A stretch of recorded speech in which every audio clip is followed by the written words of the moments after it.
And Limp in particular, 12 heroes played, is tied for second most of the tournament, and you're talking about him against a relatively new superstar talented potential, but a relatively new mid player in GPK on the Gambit side. Yeah, Brian, they seem okay to play whatever they need to play that fits what they need for the other team, rather than what they might be comfortable playing or what they prefer to be playing, or even what the meta is playing right now. They seem to be able to go wherever they want. Yeah, my primary concern going into this series is Limp against GPK. I think some of the games where Alliance has suffered the most, I remember an Outworld Devourer game from Limp where he just gets bullied in lane, loses his tower, and he spends a lot of the time recovering, and that kind of just slows down their 5-man that they really want to do, and he's the momentum setter, right? And he allows and enables players like Nico Baby to participate in the game earlier than they normally would. And GPK, like you said, he's an all-star, and I think this is his biggest test so far in the tournament for Limp. Many mids look pretty average this tournament already, including some male, by the way, which is no easy task. Yeah, as a dude that's showing up in his first big LAN on this kind of a stage, to have the kind of technical performances,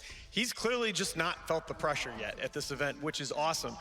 Vampire looked amazing early at the fort. He's fallen off a little bit, but GPK has been, if anything, he's just gotten a little better and better.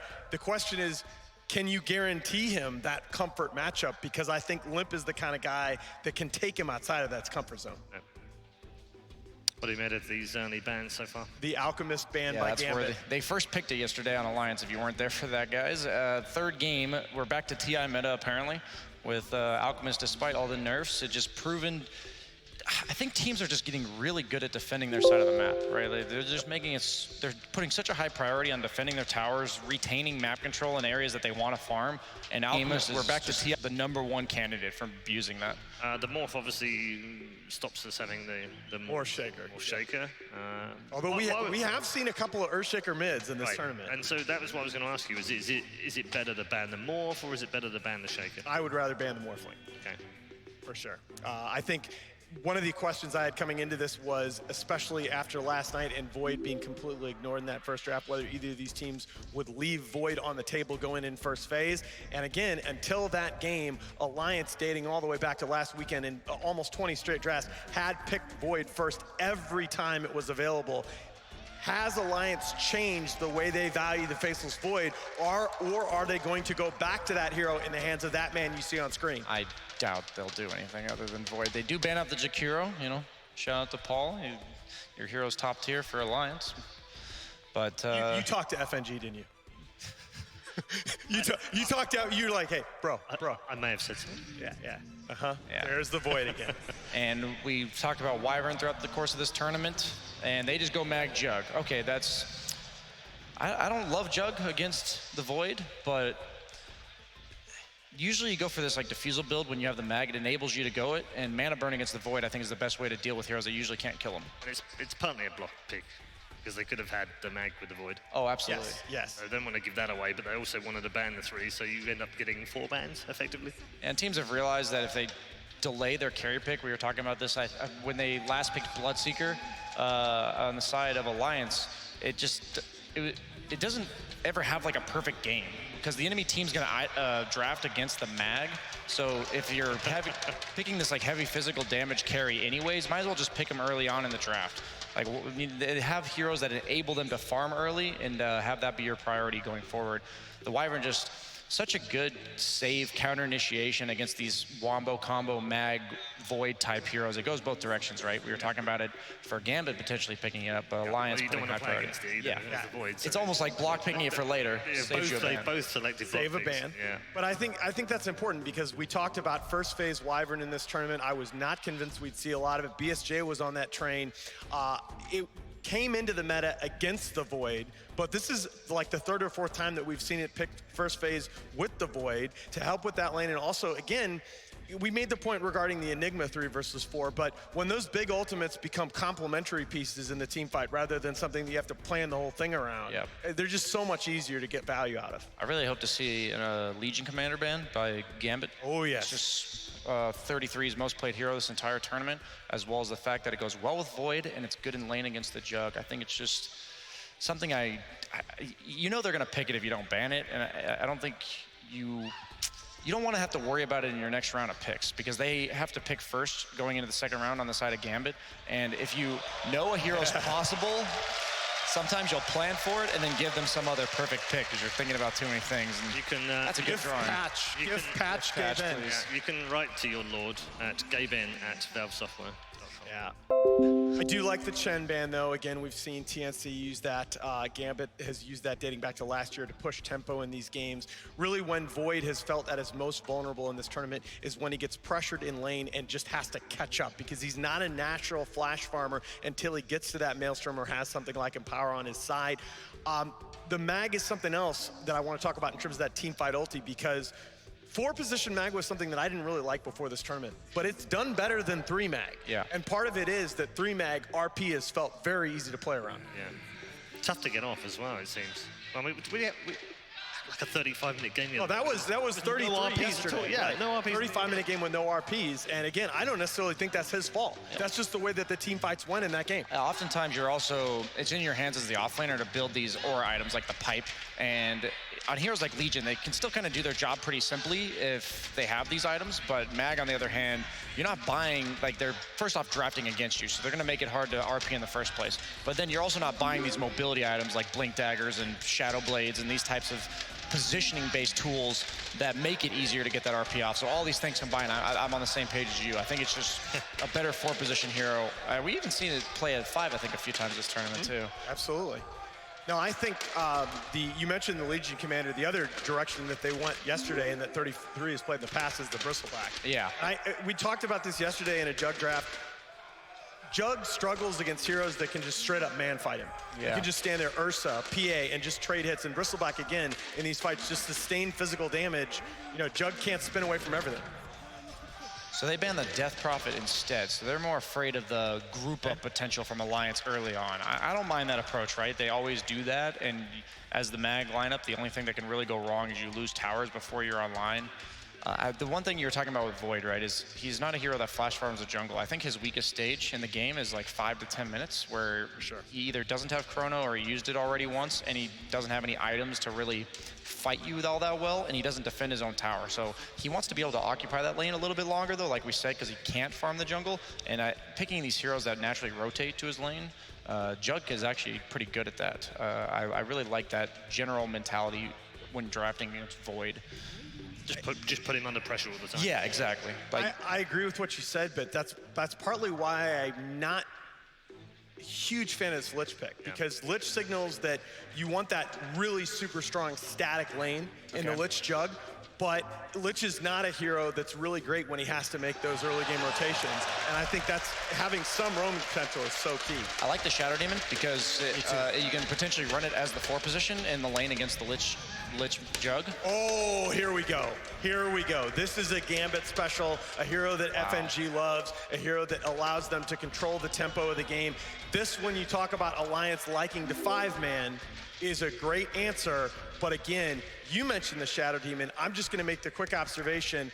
Gambit right now have all their eggs in the Jug basket. Yes. All 3 heroes on Alliance crush spell immunity. Yes, I agree with that. And also, Void naturally kind of itemizes against Tree. That's why I'm not a huge fan. I'm almost certain that Nico Baby's going to go for a standard Diffusal Manta. That he goes Diffusal more often than most of these other players on the Void. But Manta, pretty much a necessity against the Treant Protector. Too many roots to deal with as a carry. Not only are they roots, but his ult also pierces BKB. So you don't really want to have to BKB or hold your BKB just for the root, right? Otherwise, you're at threat of just getting bursted down. And super important, right? When you're talking about those item builds on Void, his farming numbers are still insane. That's the crazy part, right? Yeah. We talked about it with Hector yesterday too, when he went Spectre, and the efficiency on these top tier carries is just unparalleled. And I talked about Legion Commander as a save. I thought they might go like the more aggressive route with the Legion, but Abaddon's the same idea. Like, you pick these heroes because of their W button. You pick it so they can save the carry, they can potentially serve as a frontliner. And Abaddon, really hard to play with RP against, because if you RP Abaddon and somebody else, then he just ults and shields them. If you don't RP the Abaddon, he just shields them. Just makes the game awkward. How do you play Jug in this game? Like who are you going on as Jug in this game? I think this is the most like diffusal important game I've ever seen for both carries. But Jug, the reason why I'm talking about diffusal as an item, when you're these heroes like Jug that usually rely on just pure damage output, if you don't feel like you can actually dish out enough damage in a quick enough time to burst them, you want to make it so over the course of a long fight, they don't have any mana. And that's the best approach that I think with these heroes like a Bat and Void. Even if you're not killing them, if you hit them 5-6 times and they have no mana left, you may actually be able to win the fight despite like using your initial volley of spells. I think it's really important with the Cold Embrace, the Abaddon saves, as well as just the overall like time walk sustain. I think like first item defusal is really important here.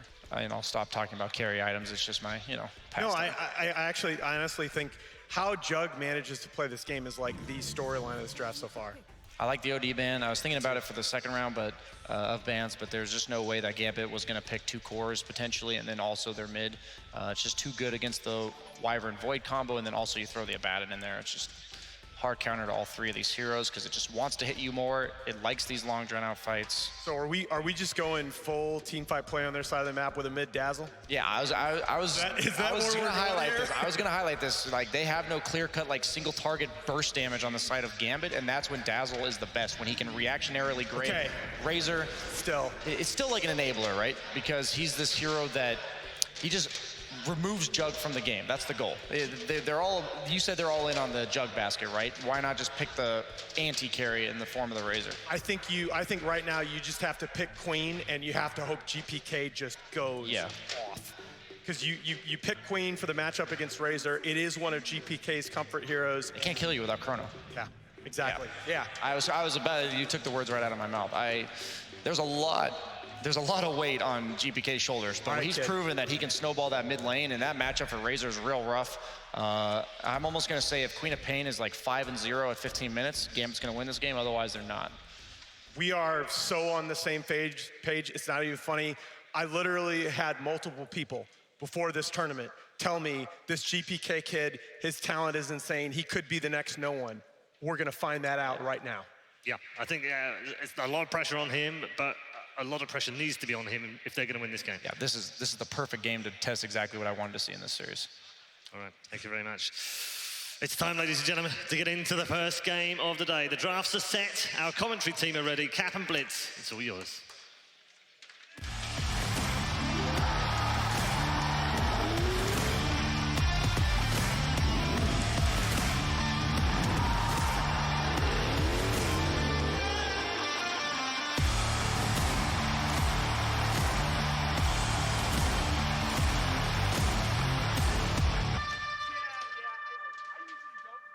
2 new teams, and the pressure is high here in the final day of ESL 1. Hamburg Gambit versus Alliance. These 2 teams have showed a lot at this tournament so far, a lot of promise.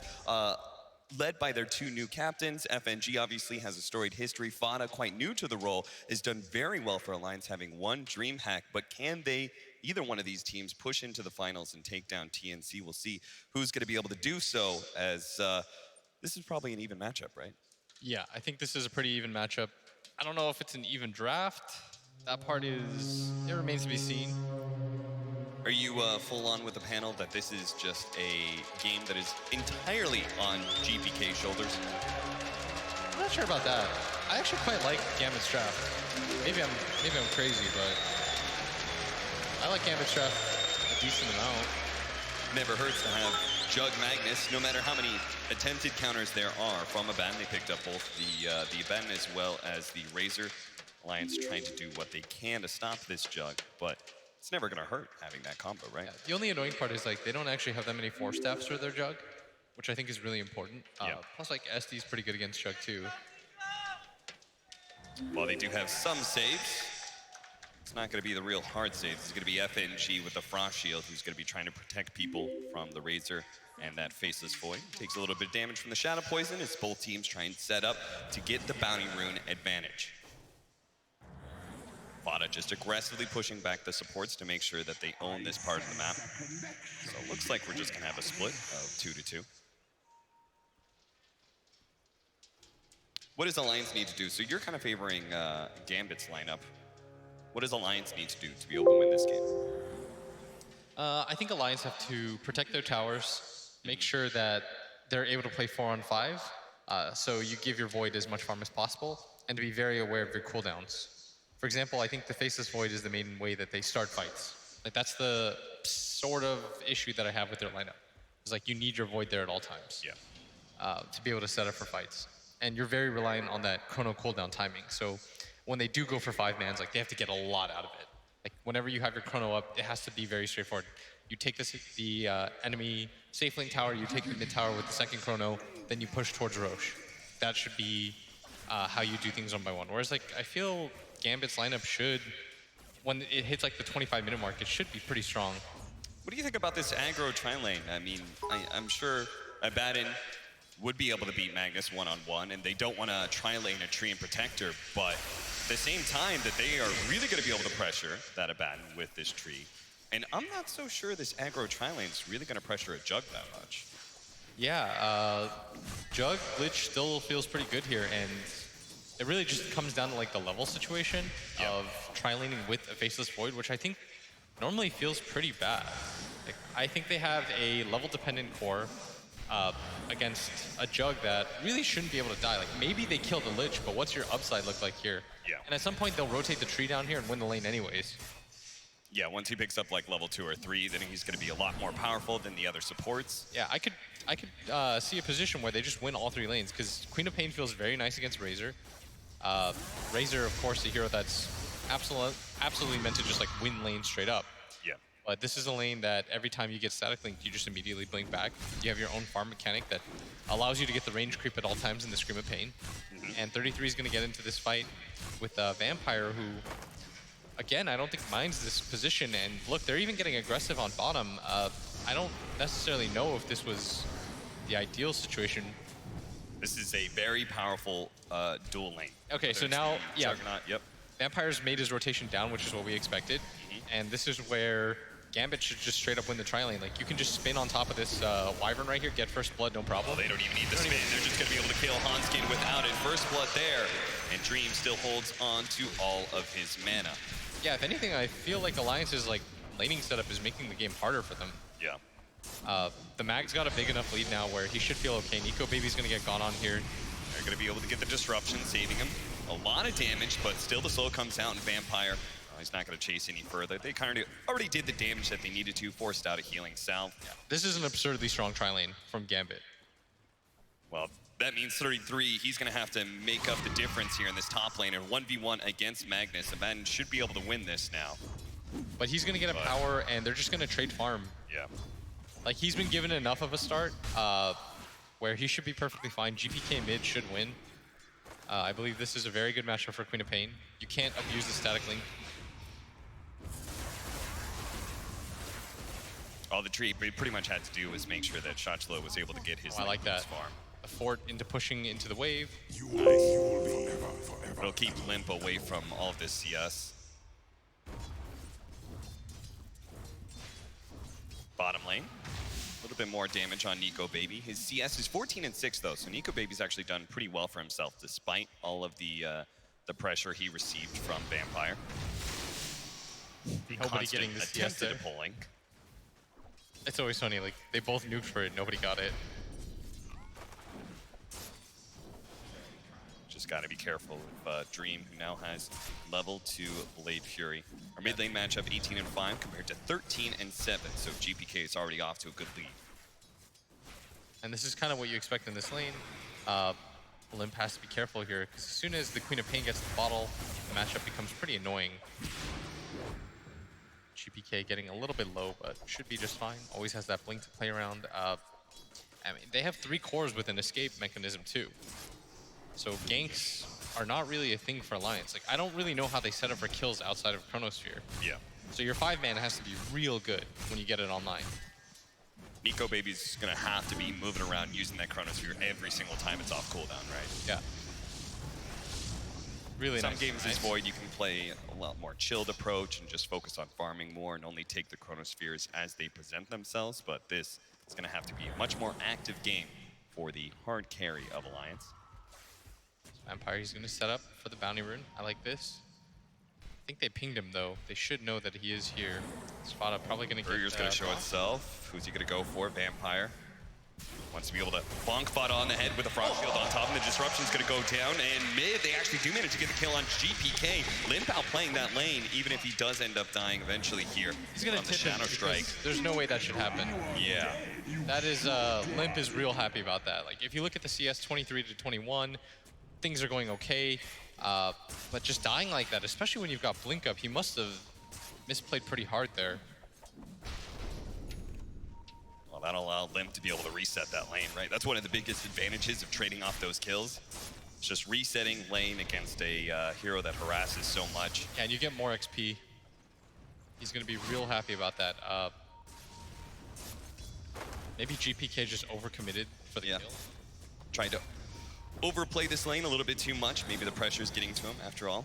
He's a relatively young player to the scene. Only 18 years old. They still have the gold lead, though. They shouldn't be too worried. Mag versus Baden is going to be okay for the Mag just because you've got a power. It's really this tri-lane that I thought would go slightly better in terms of Gambit being able to get kills. Yeah. It's going to be kind of a rough time for Shotalo now that you have the phase boots advantage for the Abaddon as well as borrowed time. He can really dive the Magnus when he wants. Yeah. Mid being set up for it. Vampire just getting some vision down.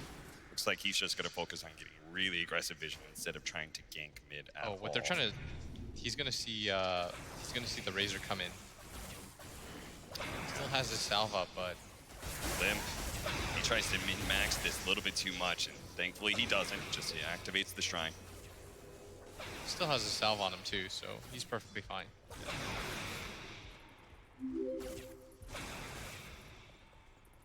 Vampire just sticking around to suck up some of that experience. 33 is going to make his first rotation to bottom lane. They moved Hanskin to top to be able to get some farm. Nico Baby, he probably needs some levels too. But Dream has also rotated up to the top lane. They do have level 6 on Magnus, but he hasn't leveled up reverse polarity, so they can't really make a go on anybody here, I don't think. Limp should maybe know about this tree being here, just because it's proccing like mad and nothing's really happening. Push at top lane. Going for the tower now. The Frost Shield comes down. Of course, our Void. Time Walk is pretty free at any point. They're just going to try and cut the creep wave. But this is a rotation that just really does not look good for Gambit whatsoever. Shots. Oh, the bash comes out from Nico Baby. Back-to-back hits.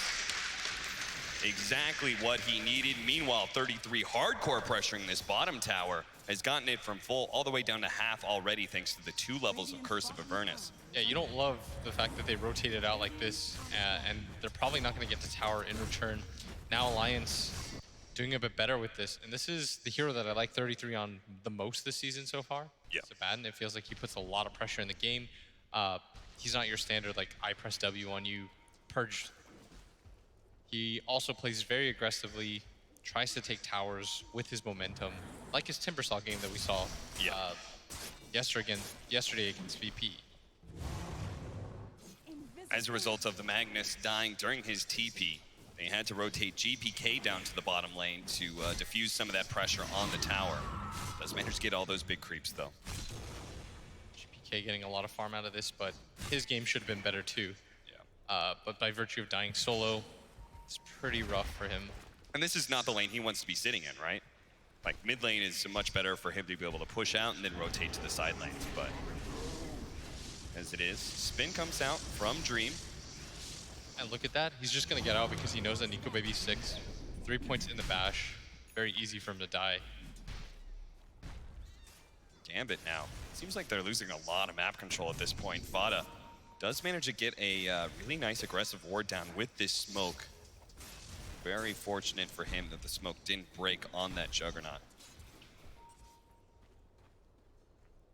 It's always kind of weird having 2 cores in the same part of the map when you're matched up against this a carry that you can't easily burst down. Yeah. Because again, they still don't have the RP. And nobody really kills each other until the ultis come out. Yeah. Or we see like a big rotation from one of the mid. Well, here comes the Josh is doing Razor, here. and they do Gotta have the load it up. Chronosphere if they want to be able to throw it out. Limp tries to slow him down with the Plasma Field, and they do manage to get a mid-skewer with the Chronosphere, but immediately protected by the Frost Shield. Great positioning from FNG. Now the turnaround with the RP as well as the Omni Slash, but there in turn, Hanskin sees him with the Cold Embrace, and Nico Baby has a time walk off. He's still going to be slowed down though, and Dream is still going to try and chase him with the Blade Fury, and the first damage to GPK. He is dead. Alliance failed to be able to save their carry and might just be shoved out of this top lane now with the rotation of the Queen of Pain. They gotta get out of here. Look at that. Vampire actually laying down a tree for him to be able to cross over to the other side of the lane to keep that tree walking from Nature's guys.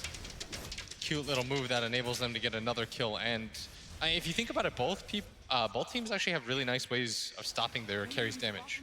Like you had the Frost Armor there combined with the tree heal. Yep. And you'll also have tree ulti later on into the game. Disruption being used to cancel that TP. Are they just gonna leave FNG to die? He actually throws out his Chain Frost onto the Illusions, bounce around a little bit. It's actually just enough to save his life, perhaps, as the Shadow Poison. FNG's going to be able to reset. There's so much save on both sides, actually. So that's why we're seeing a bit of a slower paced game from both ends as Gambit. They see Spot him, Vampire. He now has the vision on him from the static link. He won't be able to hide in the trees at all. He's going to try and go for a TP out. They spot him, though, with the dust. That'll be able to get the kill. 4-3 now as Alliance do successfully defend their tower again. Nico Baby at bottom, getting a good amount of farm right now. Radiant's bottom tower is under attack. Siege Wagon push that Shoshla will have to deal with. He's really trying to catch up, just in terms of XP, too. And that kill actually slowed down his farm quite a bit. Dream, on the other hand, you're not too concerned about because he's going to get that mag and power. Yeah. So his game's going to accelerate anyways. And I think Gambit, whenever you have this lineup of Magnus Jug, you're always okay with nothing happening in the game. Like these low kill games where you're not losing your mid tower are almost always just going to benefit you. Which is why I'd like to see 33 make his way towards mid and just sort of get aggressive here and pull more heroes towards this side of the map. Isn't it a little problematic, though, that Gambit hasn't managed to take the enemy's safe lane tower? Yeah, for sure. Alliance, I think they've made the hard read that it's hard for them to just take that. Yeah. So I prefer... That's why 33 is kind of camped up out here, right? He's saying, this tower is important. I'm going to be the one to stand in front of it. It delays your mid defense, too. Yeah. But I think Gambit's still fine because you have the cleave. Yeah. You can farm Ancients. The triangle is a lot easier for you than it normally is on other heroes. Like Jug Empowered with the healing ward makes it so that you keep up anyways, despite not being able to own those two big camps. Yeah. You can own only 40% of the map, but still get as much as the opposing team just because the use of Ancients and such. Yeah, exactly. Especially if you do efficient stacking as well.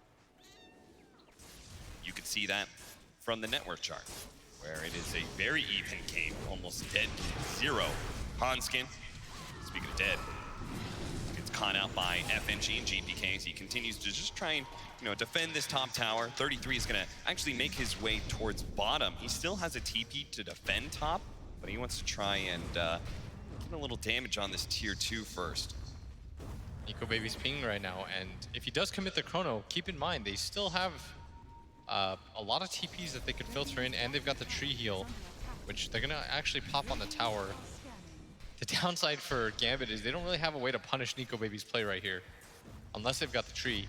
But they're gonna be happy to trade this top tier 1 tower, and I think I would like to see somebody rotate down towards the tier 2 bottom. Yeah, I mean, this may not even be a trade at all, thanks to the fact they do have that living armor. They can successfully defend bottom, but, you and I both want to see that, but it doesn't look like Gambit wants the problem to make is that Alliance are rotation. set up down there, Yeah. and no heroes are showing on the map except for the Razor mid.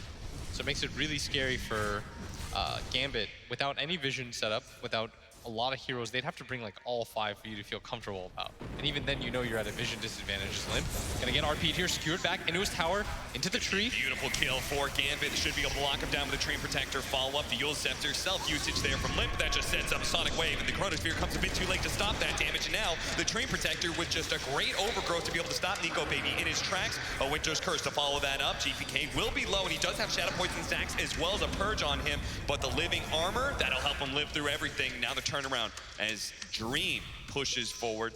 trying to catch somebody from Alliance, but at the end of the day, it's just limp for a Train Protector. A good exchange for Gambit. Yeah. And they're going to get some damage on this mid tower. They saved the bottom tier 2 tower as a result, and your tree's going to be able to heal that up. This is actually really, really good for Gambit. Any damage that they trade that's chip damage is in their favor. And because of the fact that they don't have that catch you were talking about, right? They don't have the greatest ways to stop these supports. So many times they're trying to push a tower, it's going to get frost armored and then healed up as well from the tree. And you see them go on the Queen of Pain, but again, they have so many different ways to stop the Void's damage. Yeah. Even when he gets BKB. Like, he's going to have to save the BKB until after the Treant pops his ulti, but if he goes in with it, then Vampire will stop any sort of shenanigans. You've got the heal from the tree as well, and the Frost Armor stopping most of that physical damage. 6-4. And Gambit do have the lead on their 2 cores. Juggernaut and Queen of Pain are a decent distance away from the Razor and Void networks already. Of course, our Magnus is suffering, as all Magnus lineups do. 33 is going to be forced to pop his ultimate here. Heals up a little bit. Vampire sticking to the trees. Limp is going to drain him of every bit of damage he has, but doesn't have the dust to be able to reveal. They drop a sentry, didn't spot him. Vampire got to the other side of the trees in time. Kind of feeling like Limp's got to start carrying some dust with him. I really like it when cores carry dust around. Yeah. I think it's just very efficient. Especially the Razor against Tree, where you have this static link to know where he's Every single time going. it pops, you're just like, all right, that's a freebie. Yep. He's in melee range of me. It's a very straightforward set, as he's trying to get close to the tree line. It's actually going to proc, and he's pinging like crazy on the ground. Fada But again, doesn't have the dust. no dust. Like, you have so many vision tools. You can plasma field, you can static link grab him and stick next to him. So many tools to be able to see the Train Protector if they just have the actual invis detection itself. Both supports playing around each other, and Vampire's gonna maybe know about this. A lot of sentries around, but to be honest, with just the 2 supports here, it would take every bit of spells they have to be able to bring him down. Just don't see that being likely. He is going to go for a Blink Dagger, which I think is a nice choice. Gambit is so good at the vision game. Yeah. They get the immediate D-ward. Vampire gonna spot. He's just running back and forth. Eventually, he's going to bonk somebody as soon as FNG gets close enough. GPK is here for the damage as well. Chain Frost is going to bounce back. Over to Fada, over to Hanskin, slowing him down as well. Thanks to the Winter's Curse, they might be able to get a turnaround kill on FNG, but GPK, Sonic Wave, will finish off Captain Fada. And FNG, I'd like them to come in to now. the shadows, boys. As fast as possible. Don't give up this mid tower for free, and that's exactly what they're gonna do. They've got 3 heroes parked here, but without... Oh, the Overgrowth actually being used there, but 33 can quickly take it off with borrowed time, no problem. They're just trying to get them off the tower. Is under attack. 18-minute rune, okay, not even there. Shadow Strike going out just to harass Limp a bit. And they're gonna rotate their mag up to top lane, keep their Jug mid at all times. Nico Baby is free farming this entire time, and now he can kind of keep pace with the Juggernaut. Obviously, the Jug has the Empower advantage, but now Nico Baby has his first farming item in Maelstrom, and now the second one in Yasha. He's gonna go for the Mantis style instead of the usual build we see, which is like the Mjolnir and the BKB or something like that at stream. Gonna get aggressive on mid. Wants to be careful about using his spin. Hanskin does have the Cold Embrace. He wants to be able to get a Splinter Blast off here, as he knows Dream is going to be slowed down by the Purge. GPK, though, quickly going to the back line. He's already taken out Hanskin. A nice skewer into the RP. That's going to be able to create some distance for Dream to be able to work around, but Shashlo is probably going to be sacrificed here. He gave up his line to save his 1 position. Nico Baby, though, may still be able to catch him with this Chronosphere, locking down to 2. Dream, he's going to fall, and FNG still stuck inside the Chronosphere. Is going to die as well. A monster win for Alliance. They needed to be able to take a convincing team fight to finish off this mid tower, and they should be able to do so now. Just sticking around a little bit too long. There was no counterplay opportunity once 33 had his ulti back up and he popped it. After that RP, they got aggressive here, but I really don't like this play. Dream is just kind of walking up a hill, doesn't pop the spin, so Hanskin just kind of gets to get away for free. You know you're going to get purged off. Yeah. And you just put the entirety of your team in an awkward position. There was a nice RP here, but Dream just back up entirely. You know that the Faceless Void still has Chrono up. And that was a really nice move by Nico Baby. It was his hesitation. He went back, forth, Wasn't really sure where he wanted to go or what he wanted to do. And Vampire, of course, used his ulti already. for that weird setup in mid.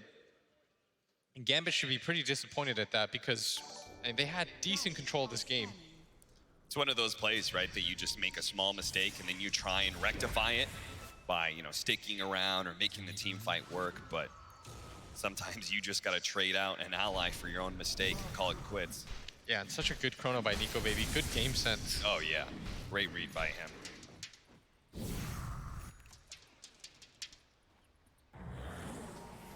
Of course, Dream, being another one of those newer players to the scene, has a wealth of pub history, though. He's been bouncing around the top 10 in Europe.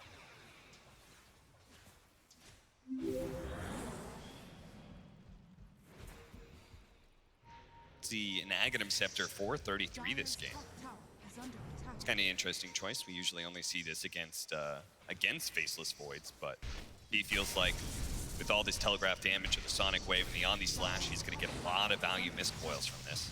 I don't think he's entirely wrong either as Vampire. Well, they do manage to get him with the dust, and Vampire's going to use the Overgrowth to protect himself, but there is unfortunately not a whole lot of trees for him to work with here. Alliance get their 8th kill of the game, tying up the score, though they do hold a bit of a lead in net worth. Nico Baby, time walks down. He does have Chronosphere, but he's done such a good job of even surpassing in net worth the Empowered Magnus. Yeah. Do have the Diffuser Blade build from Dream. This is something that the panel very adamantly wanted to be able to see this build from them. And once he has the Manta, it'll be a nice power spike for them. But will it be enough? It's beginning to look like Alliance is just going to get Nico You want a Baby Diffusal? so far. On the Yeah. Jud? I see.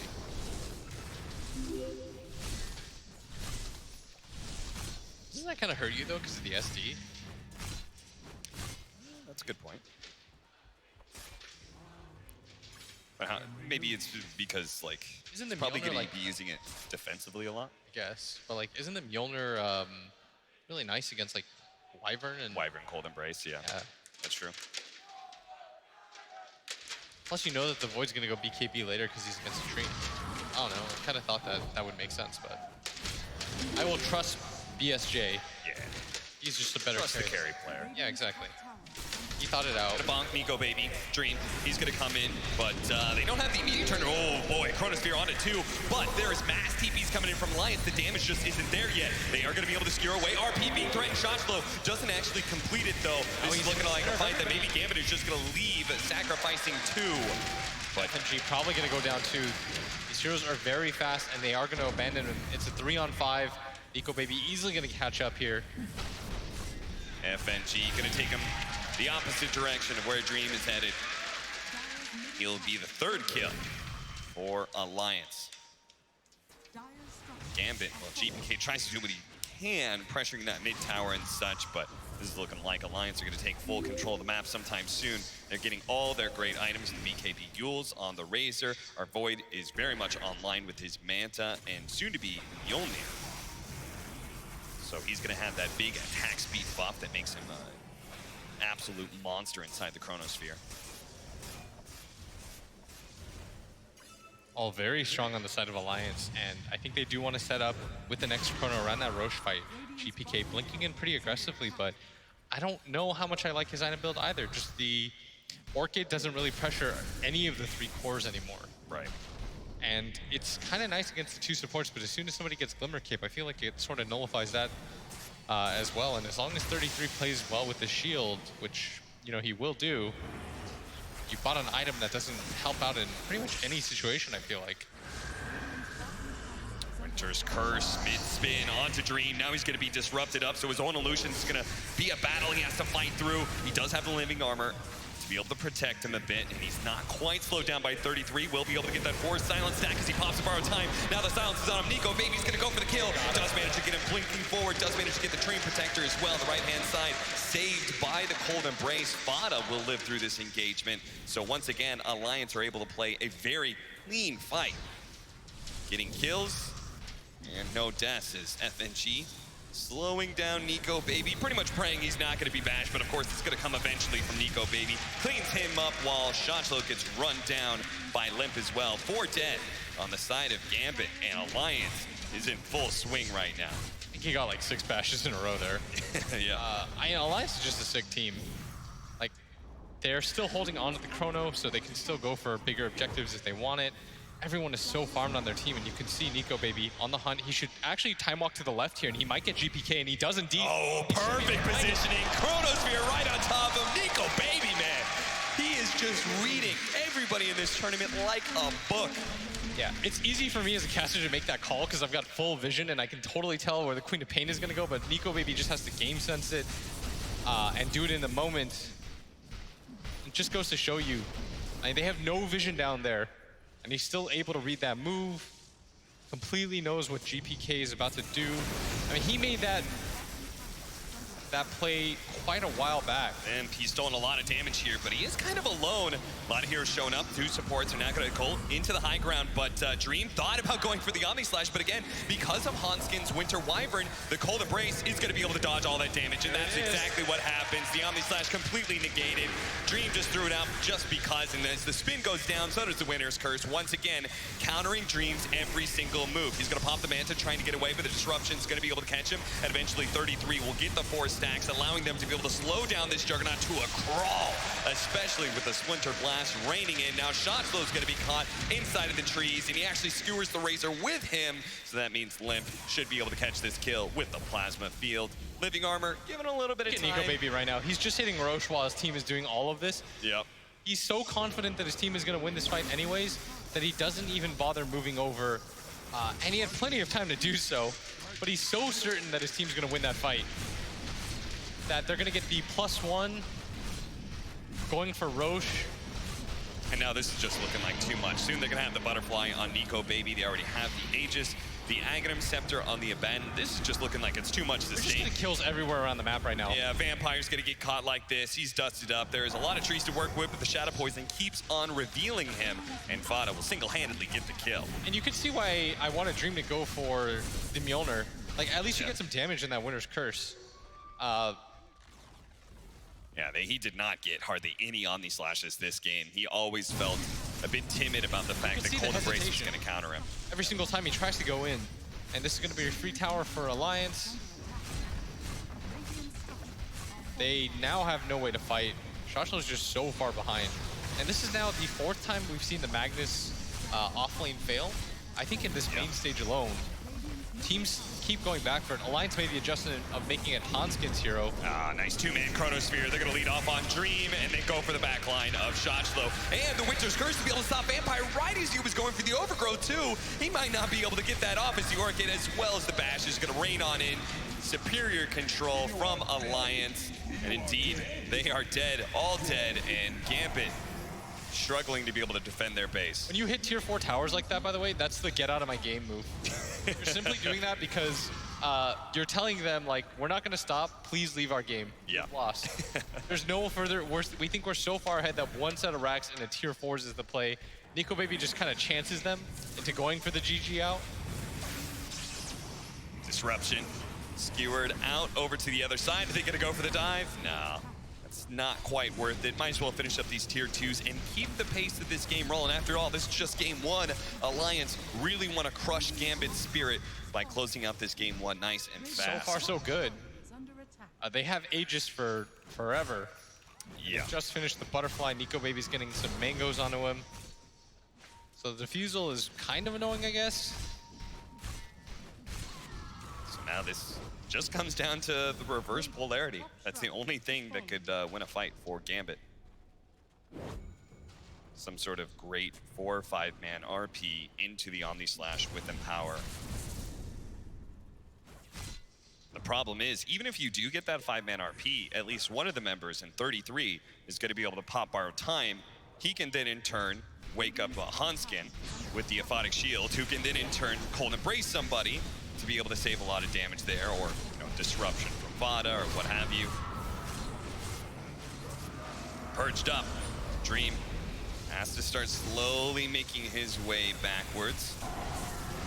Seeing need to be able to poke at Nico Baby and just force away this Aegis without losing anybody. The skewer in, the RP out, onto 3. The borrow time used too early there, but the Winter's Curse counter is going to be able to kill Vampire and stop any inflood of damage. GPK, oh, he just gets locked down immediately by Nico Baby with that first hit bash. Now looking for another one onto FNG, whose Frost Shield is really annoying Nico Baby right now, but it's just slowing down the inevitable. They're gonna call it as they are just going to run Gambit entirely out of this game. A second Chronosphere going down, and that's it. Gambit, they have been thoroughly trounced in 30 minutes, 8 to 28. Remember, it was 8 to 8. It was 8 to 8. They got 21 kills in a row on the side of Alliance with no response from Gambit. Literally 21 kills in a row. And it all starts in that mid-engagement where they decide to try to go on the Wyvern. They bleed 4 heroes, they lose their tower. As a result, they lose all map control. And then Alliance just picked them apart. You could see that Gambit, after they lost that mid tower, they just lost most of the fight in them.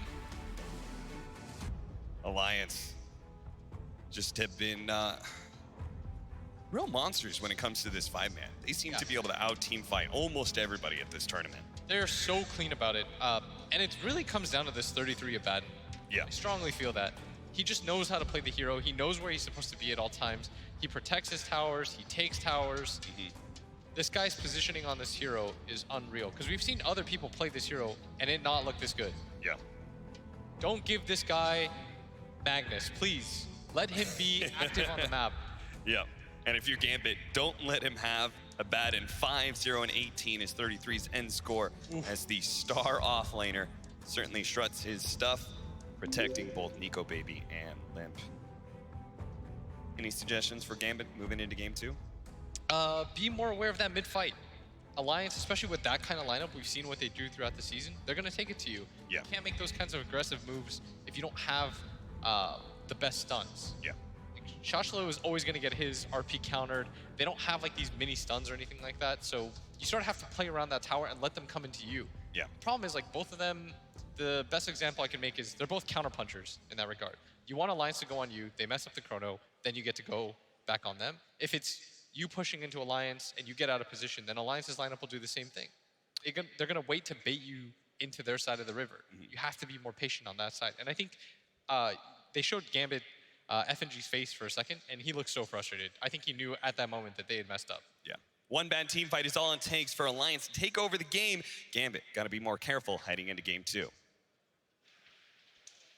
Thank you, Cap and Blitz. We'll come back to them, of course, for game number 2. Nahaz and BSJ alongside me to break down game number 1. Gents, you said before the game the first 15 minutes are critical. They kind of held out, but then it just fell apart. Yeah, I mean, the reason why I said it was critical for Queen of Pain to snowball that game is, I mentioned in the draft, it's really natural for Void to itemize against Tree, and that's a first pick Void, and you're looking at their heroes, he isn't forced to buy a BKB. If you are against Tree, you have to buy a Manta, so it's really only good to pick Tree if he's also forced to buy a BKB because he's also going to have to buy a Manta, so he's going to have very limited damage output, very little limited farming, accelerating. But he can just go this Manta Mjolnir, and that's like a feels good Voids build. That's efficient. You move around the map fast, you attack fast, you do like everything you want to do as Void, and that's a first pick Void. That's the problem I have with that. That's the key, isn't it? You can first pick Void. We know it's a good meta hero, but there's plenty of solutions out there when you've seen it picked first. Well, and especially when you contrast it with what the Jug was asked to do in this game. I mean, what is Dream supposed to do, okay? Yeah, you are who's he playing supposed to go Jug on? into 5 counters, and really the only thing you have left at the end of the game, Queen of Pain already a hero that if she dies once in the mid game, it just kills her momentum so much. We talk about her as a snowballer, and you have no save, right? You have maybe living armor, you have all stuff that's purged by Shadow Demon. It's just a very, very difficult lineup to play for Gambit. I think FNG wishes he had that draft back. Yeah, certainly from probably the 4th pick as well. That Triumph was being picked into 3 counter. But there's too much going wrong, isn't there, in that draft? I mean, Shadow Demon's ult actually guarantees a kill on anyone. We talked about it behind the deck. So you get Empower gets removed, Living Armor gets removed, Frost Shield from Lich gets removed. It was just so straightforward, right? If somebody gets purged on the side of Gambit, they're probably going to die. If you go on somebody on the side of Alliance, they're going to get saved by 3 different people. And the ease of executions it's something to consider even at this high tier Dota. It comes back again to what we were talking about yesterday with Fata being inexperienced, but also being Occam's razor kind of captain. You know, the first thing is probably the right answer, right? And he seems to be able to draft like this all the time. I also just I just don't buy into the Fada and experience narrative to start with. It's a cool story because this is a guy that is one of I mean, we're on his home soil, man, and he has a chance to win his first 2 lands as a captain. But we're talking about a guy, he's the 6th most wins all time in Pro Dota 2 history, and he's playing with a roster. Bar Nico, baby, all these guys have been there before, man. They understand what it takes to succeed in these environments, and that the transition to captain is just as natural as I've ever seen. Absolutely, he's doing very well so far. 1 up to the good. Let's find out from Purge now at the weather station what he made of game number 1. Hey guys, let's take a look at the draft and how these played out in some of the fights. Now they started with the Magnus and the Juggernaut, which is obviously a great pairing because Juggernaut's going to be able to accelerate really quickly. They responded with the Winter Wyvern because it's going to allow them to save against the Jug. And then they grabbed the Lich to save against Faceless Void, which is pretty nice. And then they paired it with the Treant Protector, another good way to defend towers, which is great and all. But this is how the team fights played out basically. Chronosphere gets countered by the Ice Armor and the Living Armor. They turn around and try to get an easy kill on the Faceless Void with the RP, but he gets saved with a basic skill from Hanskin. That's a level 4 hero countering a very powerful pair of ultimates. They eventually do kill the Void in this case, but that's a really difficult kill. And then Treant Protector, one of the issues with him as a hero is that he does lane very well, but he needs to participate in kills, otherwise he has trouble getting a lot of levels. And you need a lot of levels because you need to max out your Living Armor skill, your 3rd skill, and you don't really get it leveled out until like level 10, level 11, and that's really the mid-game timing. If you waste your ultimate like he did there in that earlier fight with his ultimate, then when the next fight happens, your hero's not inputting much value. Fada using his ultimate on the Juggernaut, a really good counter against Juggernaut. He ends up barely surviving with help from the RP, but now their Treant is over here not doing anything. He can't initiate, he can't fight in the river, he's just not a very good hero. And because they win this fight, and with a great Chronosphere to guarantee the Jug kill, they get to roll over the mid, and they get to abuse their heroes against these 2 heroes. Remember, the Tree and the Lich, supposed to be good at defending towers. They lost too many fights, they get run over, and the game is just over at that point. Good explanation of where they went wrong via the draft. Thank you very much to Purge. Plenty more coming from him throughout the day. Let's just wrap up on this first game of the opening series of the day in the hands of BSJ. Final thoughts? I think the off-lane contrast is something that has to improve in the second. Shot flow, 0 kills in that match. Actually, 33 was the first to level 7 in this game. He got off to a great start on that Abaddon and just controlled the flow of the game in all those fights. Yeah, the one position off-laner. I don't know what that's... He was fantastic. It's 33. He plays whatever position he wants. He does. Brent? Void is broken. If you're not going to hard counter it, don't let him have it. I love it. See, we try and keep it simple here on the desk as well. Enough from us for now. We're headed to a break. When we come back, though, game number 2 will be with us. The draft will be upon us, and Alliance will get a chance to go to the grand final. We'll see you soon. We rise up from the dust and claim our throne.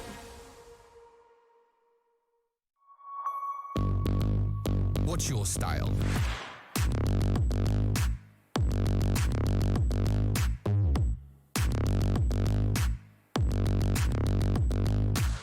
Get your merch at shop.eslgaming.com.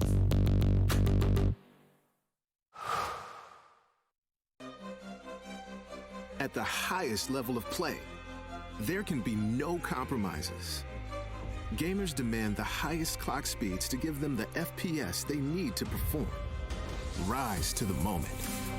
Intel Core i7, the official CPU of ESL 1. Intel, unleash your brilliance.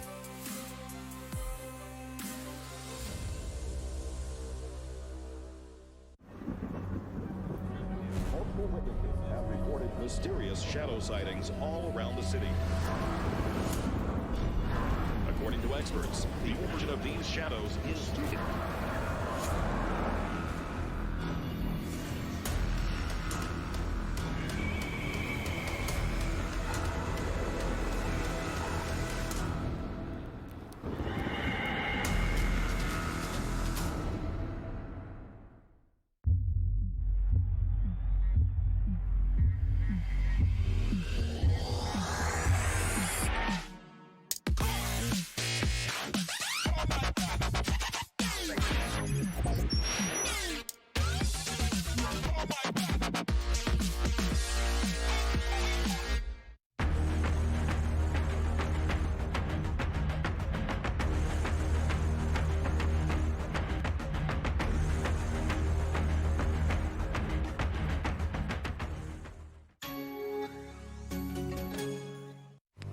So this is it. This is where it all started. The great business of DHL.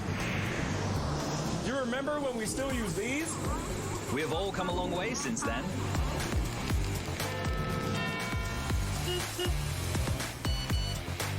Hey, Effie, my little buddy. I got a special job for you.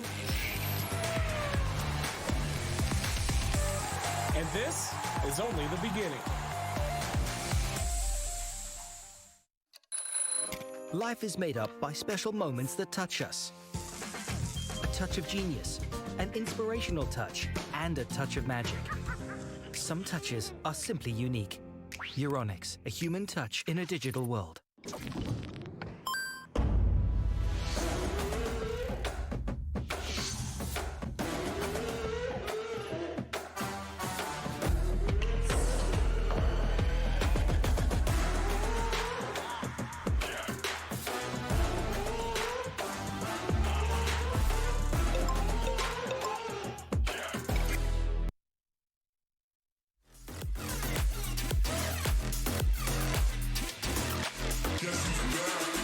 Under peach yellow skies, dreaming big and aiming high.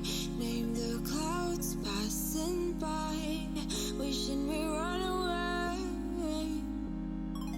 All we need is our passports, baby. Leave the rest in our troubled minds. Let us go down in laughter, baby. Trying to figure out what we're after. We're never heading back until we're older. We couldn't care no more, not any longer. Under peach yellow skies, we keep on searching, but we will never know what we're after.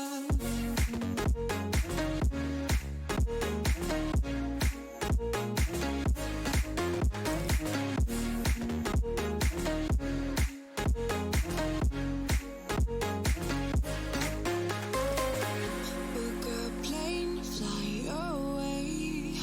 We will never be the same. And as long as you are mine, come on and run away. We wanna run away. We don't need any reasons, baby. Leave it all for the faded hearts. I don't mind if they call us crazy, 'cause they don't understand what we're after. We're never heading back until we're older. We couldn't care no more, not any longer. Under peach yellow skies, we keep on searching, but we will never know what we're after.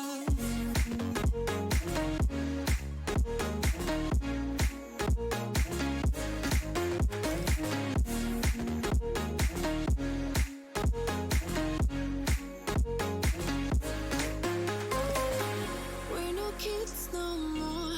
I need to feel alive in this dreadful town. I'm running out of time, and as long as you're mine, I wanna run away. We're never heading back until we're older. We couldn't care no more, not any longer. Under peach yellow skies, we keep on searching, but we will never know what we're after.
ESL 1 Hamburg is brought to you in part by Intel, Mercedes-Benz, Vodafone, DHL, Mountain Dew Amp Game Fuel, Aces Republic of Gamers, Hey Safeguard, Euronics, and Barclaycard Arena.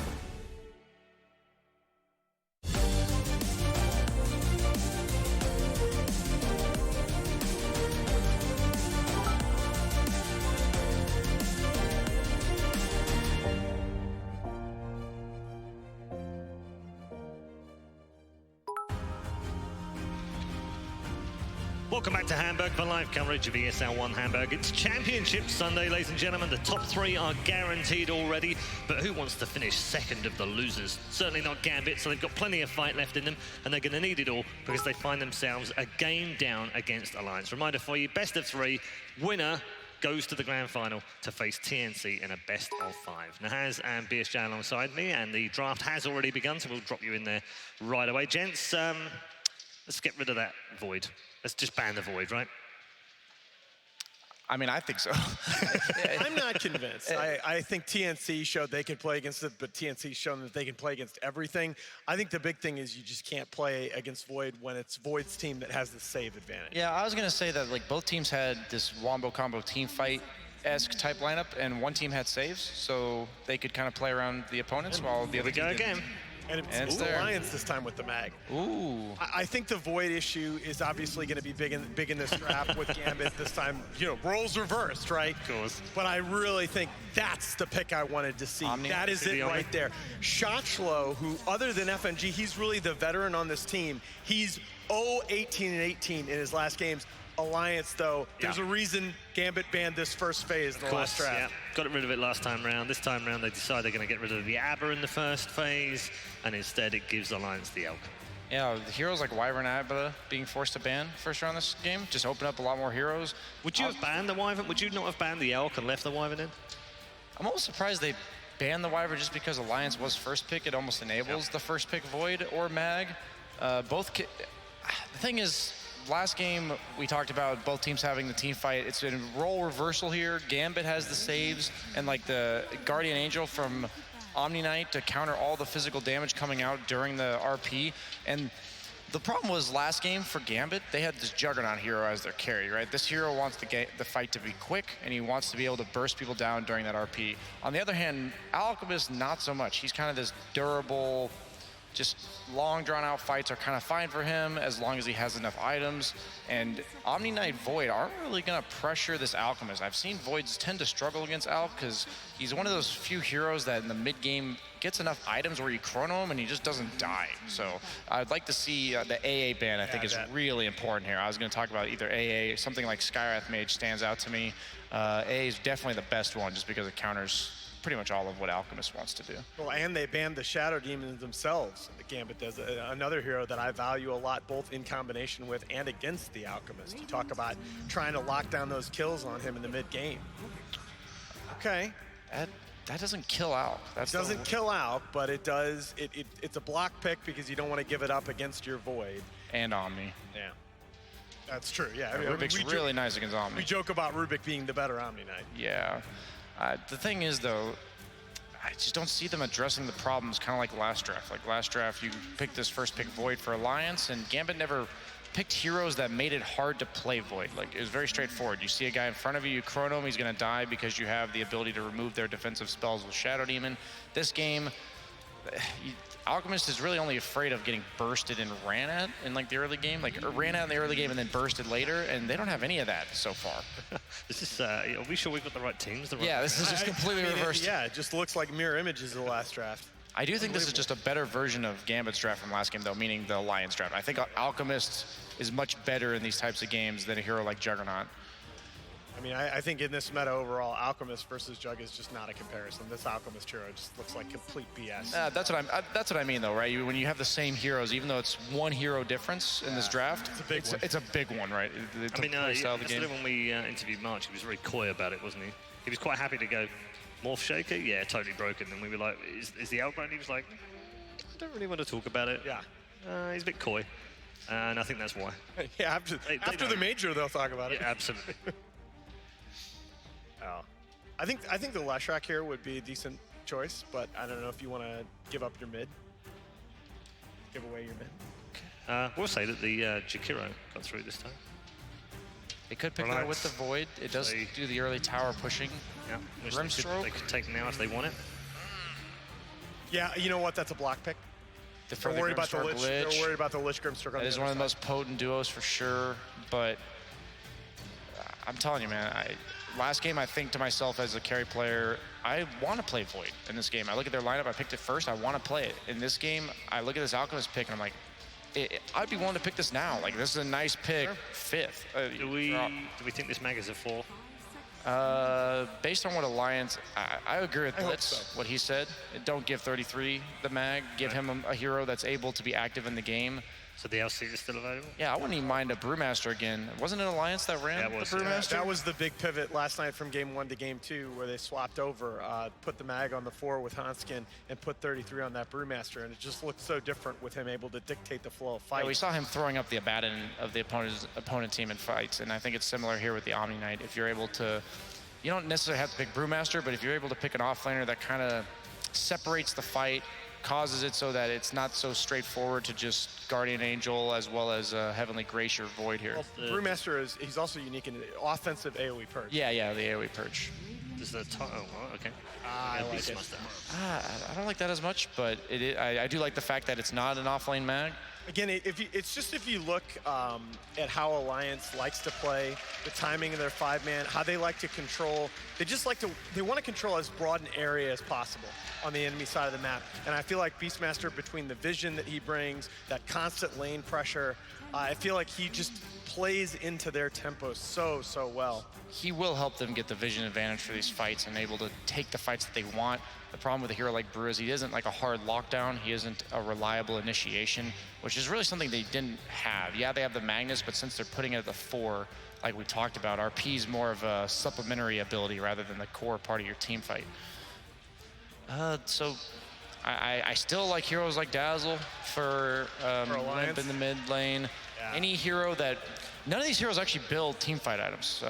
Yeah, you usually get like a Vlad's from the Beastmaster, maybe a Solar Crest, but generally speaking, you still want some sort of sustain in your lineup, and since they don't have any built in, I would like to see a team fight building hero, or at least a frontline assist. Yeah, they do ban the Dazzle. The Dazzle ban is really smart, especially because it keeps some of these heroes like TA and Ember on the table for you. Yeah. Right, that if Alliance were to pick, you'd just be so miserable in that lane. I mean, just try to kill an Alchemist without the Dazzle. Now try to kill him with the Dazzle. Yeah. I still think as Gambit, you have to have OD. You have to. OD is one of the few heroes that I feel like is going to be able to dump enough damage into that Chronosphere to threaten the Alchemist in that mid-game period, and I still think it's a tall ass. Yeah, it might be too slow. I think Alliance is probably going to go with Death Prophet, the way they've drafted throughout this tournament. They really like to have this trump card of, if we 5-man, we just throw our spells out and we're going to win. Death Prophet, one of the best heroes in the entire game for that. Just too much free damage, and they don't have any burst on the side of Gambit. Yeah, they don't have the best saves necessarily on Alliance, something that's usually paired with Death Prophet, but since you're not really worried about getting bursted full to 0, Death Prophet with the Spirit Siphon, with their ulti going off, I think it's just too good for what Alliance likes to do. The other hero I guess I could see for, maybe even for either side, is Pugna. They do ban the Tiny, which pairs well with the Void. It's burst damage.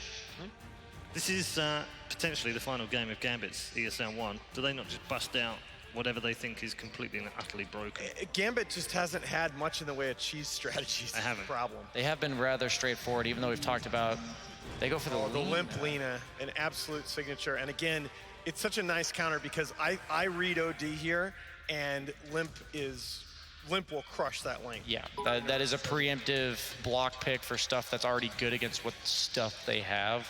So your goal when you're the first pick team is to prevent the perfect 10th pick. You just go you just go back to TA and try to win the lane against Lina? I do like TA Void. I think TA is nice because it gives you Roche, but you will have serious issues in the mid game if you don't get that Roche before the Alchemist hits like 2 items, because they have so much they can throw in there. They have the Hawk to scout. Obviously the Radiance burn becomes a problem in the mid game. They do need a heavy damage dealer. I think TA fits that well. I wouldn't mind Invoker either. That is one of the suggested picks. I think. And it's one of GPK's best heroes. Yeah, the Spirit Vessel natural builder. Usually you go the Quas Wex this patch. Again, though, I think you have to attack that laning matchup a little bit harder. I think Invoker will lose. That is the hard problem, to right? lose. That is the problem. Yep. Like you said, the tall ask. That's what I don't like about these heroes, not really addressing the Alchemist. Now I feel like this 10th pick has to do so much. Let's do everything. Yeah, it not only has to be good for your lineup, but it also has to be good against the opponent. It has to hit towers, it has to threaten Alchemist. Yeah, that's why I was not a huge... Leshrac stands out to me, even though it's not the best matchup against Lina. It's already obviously there, a hero we talked about. It does check all the Leshrac does check all the boxes. Yeah, it does. And I don't think it loses mid too hard to the Lina. I think it plays well in terms of the strategic aspects. That is not that is, I don't believe in that last pick. Yeah, 2-13 in its first 15 games at this event. It is his most played hero professionally, though, so there is that comfort element to it, but it hasn't been a great meta pick, Brian. When Alchemist gets BKB, though, like, what do? You can't kill him anymore, and if you can't kill an Alchemist in a straightforward way as the game goes on, I don't see how this hero loses. Ember's a spread damage hero, right? There's just nothing on the side of Gambit that's going to eat through this Alex region.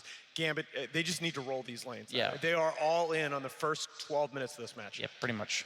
And then have to win it early as well. Yeah, they just have to shut down the Alchemist timings and then probably proceed to get, I'd say, all the tier 2s, maybe even Roche in the first 15, 20 minutes, and that's...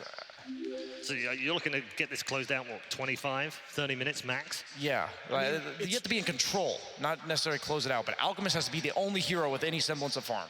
It's more about Gambit need to be in control of the game when Alk gets his third item. Yeah. Otherwise, I think it's just over. Yeah, exactly. Time to get into game number 2 then, as we fear for the lives of Gambit as far as ESL 1 Hamburg is concerned. Are Alliance on the verge of a grand final? Let's find out.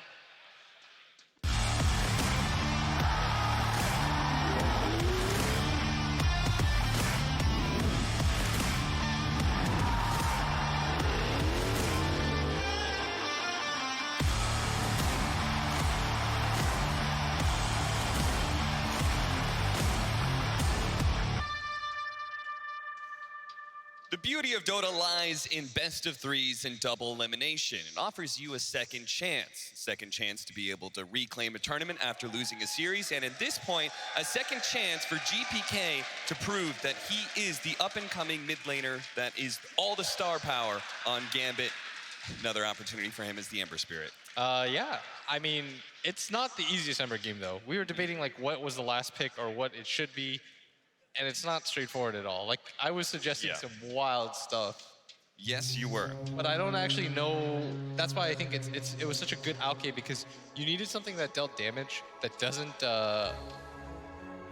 get caught easily, that has a reset mechanic, that's tanky enough to frontline. It just felt like there's so many things missing. And I think part of it is because I don't like their support duo. Yeah. Rubik Grimstroke lack in damage real hard. Like, you have some form of control, but Alk doesn't really care if he gets controlled up if you can't actually burst him down at all. It can become a sick duo when it comes to some team fights, but it's so, like, situational. Yeah, it's not even like strong. the Link does anything this game is my problem with it. Like, the best thing it can do, and I'm not even kidding here, is the Rubik has to steal Chain Frost, Laguna Blade, or Roar. Like, that's the only way that I think it's good. And you don't want to have to rely on that. Those aren't easy spells to steal. Maybe Roar is, like, okay because Beastmaster doesn't have, like... Hanskin gonna go for the skewer play to be able to pick and steal away the bounty rune away from Gambit. Meanwhile, bottom lane, they're gonna try and go for the kill onto FNG. Wins on both sides here for Alliance potentially, as FNG just cannot get away from that damn pour. And now it's gonna slow down Dream a bit too. And remember what I said about the Beast, or the Magnus. I said I only like it right now as a 4 position. Yep. I do not like it as a 3. And that's what Alliance have decided to go for. I mean, what do you think about it as a support 4 position, but in the safe lane, trying to protect an Alchemist?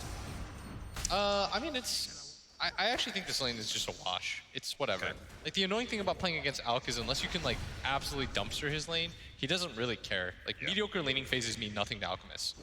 Yeah, we've seen plenty of Alchemists lose their, like, mid lane matchup, still come away with a very well-timed Radiance. They need to have the absolute sickest laning phase on the side of Gambit to win this game. Like, And that's where a lot of this lies on GPK, right? Yeah, GPK has to win a lane that I don't think he can win. Yeah. Or it's not easy to win, I should say. I don't think that it's possible, but I think it's going to be real rough for him.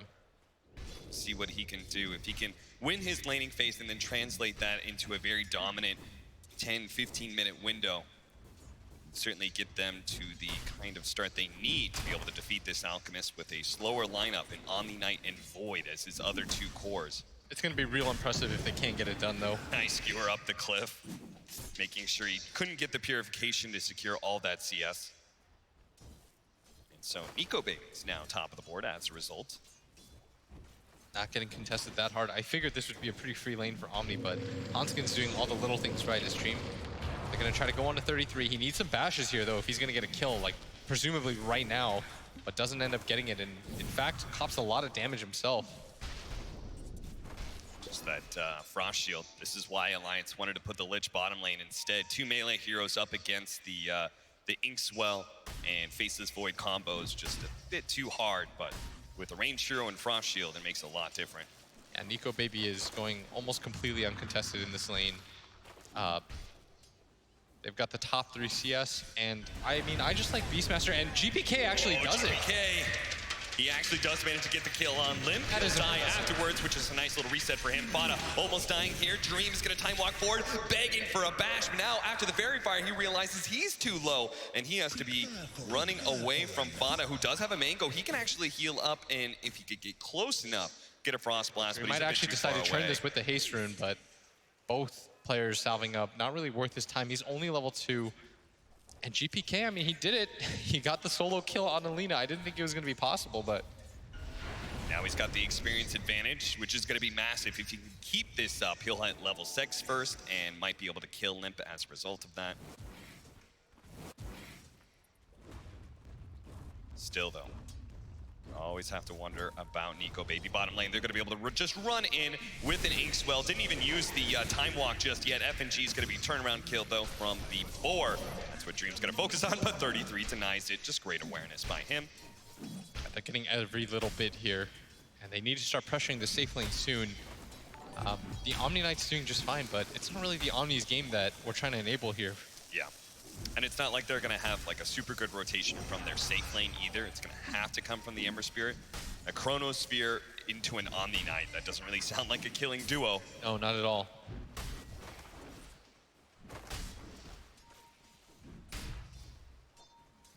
As a result of GPK getting that early kill, he's got Bottle on the way.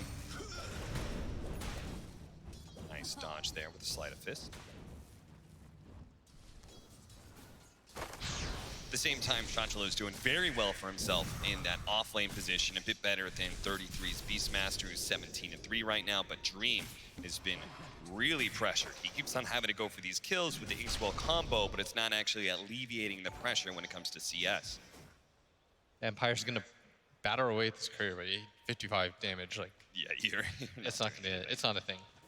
And he's gonna see that there are a lot of stacks for Nico Baby, but what they can actually do about it is a different story entirely. Yeah, it's gonna be up to the Ember Spirit to go up there, get kills, take stacks. There's just a laundry list of things he has to do. He did get that solo kill. We said he needed to have a good laning phase. Yeah. And the main reason for that is eventually you're gonna want to rotate out and you don't want to lose too much to the Lina. 5-minute bounty runes. Once again, Hanskin playing the sneaky positioning on the enemy side of the map. 33 going to try and contest Dream here for his bounty rune, but Dream does manage to pick it up, and he's going to go for the other side of the river, but to realize he has to turn and fight with the Inkswell explosion onto 33. If they can get a bash here, they might be able to get the kill, but 33 kills off the Grimstroke before anything else, and the time walk away from Dream. 33 is going to pop a salve. Mid lane, Fada, LSA, but jump forward from GPK, he gets him again. All coming down to the fact that, yes, he killed the Lina first earlier. He gets his level 6 earlier. As a result, immediately takes advantage of that. As soon as he hits 6, he challenges Limp. And Alliance would be in a real nice position. And they still are, but kills like that, and they can swing a lot of momentum.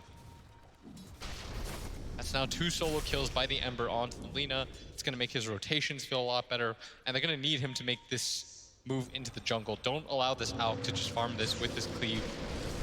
Bash, Inkswell, that's going to be a lot of magic damage. Frost Shield, limiting the physical damage, but eventually he should be able to kill him. He himself actually buying a little bit of time. FNG's going to have to hit him with the nuke. Will be able to do so. That cost 33 quite a bit, though.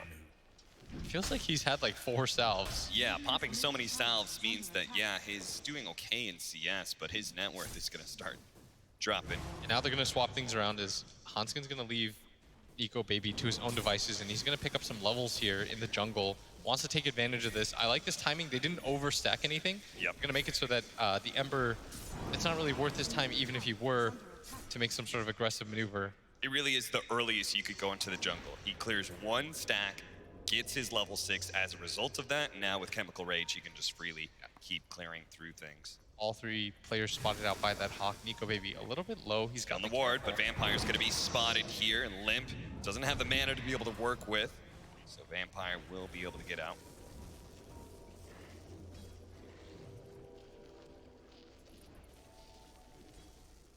Treads up for Dream, still needs another level before he can make a rotation. The concerning thing is that the Alchemist is gone from that lane bottom. They're going to try and go for 33 here. The Inkswell explosion does a good amount of work here, but just no stuns for Dream again. And now FNG being slowed down by both Frost Shield as well as the board. 33 may end up dying. Faces Void has to catch up to him, and finally the bash comes in. Dream had been waiting for that one far too long. Yeah, he had that one charged up. You knew it was coming. Yeah. It's like 5 hits in a row, didn't find one. And now he does have Chronosphere, so we'll see how he's going to use it. Maybe they just keep on trying to kill the Beastmaster, but the Alchemist being missing from top lane, Omni Knight just isn't a hero that can really pressure towers super fast like the Abaddon can. Yeah, what you need to do is skip the wave. Yep, and there is going to be the Chronosphere indeed. They are just going to try and kill 33's game as much as possible. How many deaths in a row is that now by 33? Yeah, that's like, that is 3. I feel like I just saw that deja vu over and over again. Yep. Not gonna run into FNG here, who is almost certainly dead. There's nothing they can do. Dream really should just get out, because there's still the Laguna Blade up from the Lina. And they're protecting this triangle area, forcing them back a little bit, and we haven't really seen this Ember Spirit get as aggressive as we wanted him to. He is gonna move into the jungle, but this is a little bit too late. Yeah. He wanted to pick up some levels before he did this, and Nico Baby is already migrated to the other side of the map. He's just find the best neutral stacks for yourself too. The Mud Golems. The Mud Golems, yeah. They are so value for Alchemists. Ends up being 6 units from 1 camp. Yeah, I'd say, by the way, like an 11-minute to 12-minute radiance is very good. 13 is whatever, and then 15 on is like incredibly slow. You're throwing your team's game. But it's really going to come down to this next bounty rune set. Ending that Primal Roar, but the time walk away just halfway through the animation. If he hits the Primal Roar, it's a pretty much guaranteed kill on the Void. He gets away again. So Limp's rotation gonna be a little bit ruined here. If anything, GPK might be able to catch him. The Inkswell, nice read from Limp though, turning around with the LSA. He's gonna dodge the stun. And now GPK's rotation is gonna be a bit ruined. They gotta be careful about this. But this passive laning phase, even though Omni Knight takes that top tower, you're just creating space for this Alk, who's already at 636 GPM. Hasn't been touched once. His laning phase was fine. He's gonna go to the jungle. It's gonna be okay there too. What it really comes down to now is slowing down the Radiance as much as you can. Try to secure bounty runes. You have to be there in the next 15 seconds because Shashlo's pushed up so far at top. Maybe they secure those 2 and they can leave him with only 1. Yeah. That'd be the ideal situation at this point, because if you give up like 2 out of 4, now you're in a real rough position. That's why Hanskin, he's again trying to go to the enemy side of the map to get a bounty rune, but this time around, Gambit, they've learned his tricks. They're going to be able to find a kill in addition to the 3 bounty runes they picked up. Yeah, so now they're going to grab 3. Like you said, help yourself out a little bit in this game, because Nico Baby, his timing is going to be real nice. Just about has it. Recipe, 400 gold away. So you're pretty adamant that this timing is just too slow from Gambit? They're playing it a little bit too slow? I thought you were about to say early pick Alchemist, right? I thought you were about to say, like, is it too slow of a Radiance timing? I was like, no, that's a phenomenal Radiance timing. Yeah, this is going to be a fantastic timing for him. But, I mean, this is an Alchemist picked up in the first phase. Like, you would think Gambit would have had, you know, a better plan. Well, the problem with their lineup is, like, they have a lot of poke damage. Yeah. Or, like, damage that takes, like, over time for a fight for it to pay off, Yeah. that's where Alk is like the strongest. Because he doesn't really care about your poking. Smoke's gonna break, and they're not quite sure where it's gonna be. Now they ping it, yep, down in the trees, but Limp has already left that area. But fortunately, there's GPK to the rescue. They're gonna be able to get the Chronosphere, a little bit delayed there as the trees blocking out things. Well, should be able to ensure the kill. Gambit is GPK. This is the one bright spot for them, though. Yeah. Is how much GPK has abused Limp this game. It certainly has. And this is kind of what we want to see them, right?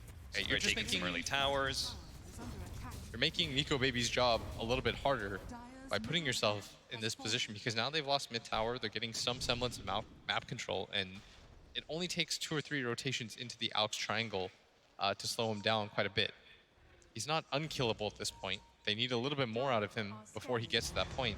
And it's not even like Nico Baby really wants to fight in this position. Mass rotations. They're going to lead off with the LSA from Vampire. They will be able to get that kill. Meanwhile, the Primal Roar doesn't do a damn thing to GPK. Yeah, Nico Baby's just out. From Hanskin. Nico Baby says, my time is better spent farming while my supports are chased around and eventually killed by GPK, who now has a killing spree. Yeah, he's had a very good game for himself, but he's almost being doubled up by this Alk. If it wasn't for GPK's heroics in mid lane, I would say that this game was all but wrapped up. Yeah. We're going to see Alliance in 2 straight LAN finals. As a result, GPK is getting very big, and now Dream, he gets really, really lucky. He can maybe go for the kill on Lem. First hit bash isn't good enough. He needed a second hit too. It does seem like Gambit playing just a bit slower. Maybe they think they're confident that Faceless Void, they'll be able to survive that really hurtful mid-game window that an Alchemist reaches. We'll have to see. Plenty of teams have tried, many have failed. Can Gambit be the ones to make the difference?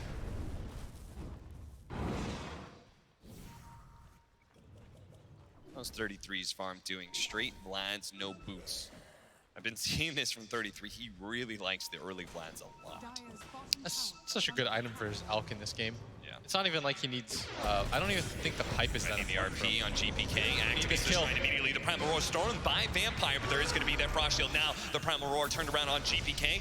And the RP not quite being laid out until the Sleight of Fist is gone. He does have the Chronosphere though, and they just don't have the damage anymore. They're going to be able to block down the 2 in the back line. GPK out of mana, has another Sleight of Fist, trying to dodge some damage. Purification comes out. He's going to be saved. The Inkswell stun actually stopped the skewer at the same time that GPK is run down. Now the Luguna Blade onto FNG as well. They turn around. The double Luguna Blade out from Vampire. Looks sick with a Fate Bolt, but it just wasn't enough damage to get either kill, and Dream had already backed himself up. A 2-for-3 exchange with the Alchemist farming away.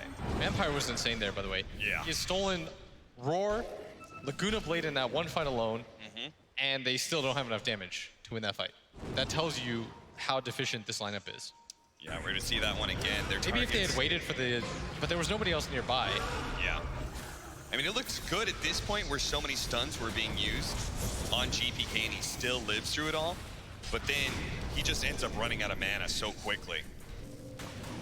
And while they get that one kill on Hanskin at top, GPK gets run down. The last bit of magic damage is what's required to get that kill. Back into the game we go, though. GPK gonna get his vengeance against Limp, and Laspada can slow him down with a Sinister Gaze. He's still trying to get him with a Sleight of Fist, but Limp, he does indeed limp away. But one more Slight, the skewer back. That's gonna be the distance he needs. Hanskin says, take me, not him. And they will take him indeed. Hanskin falls, but at least Limp gets away.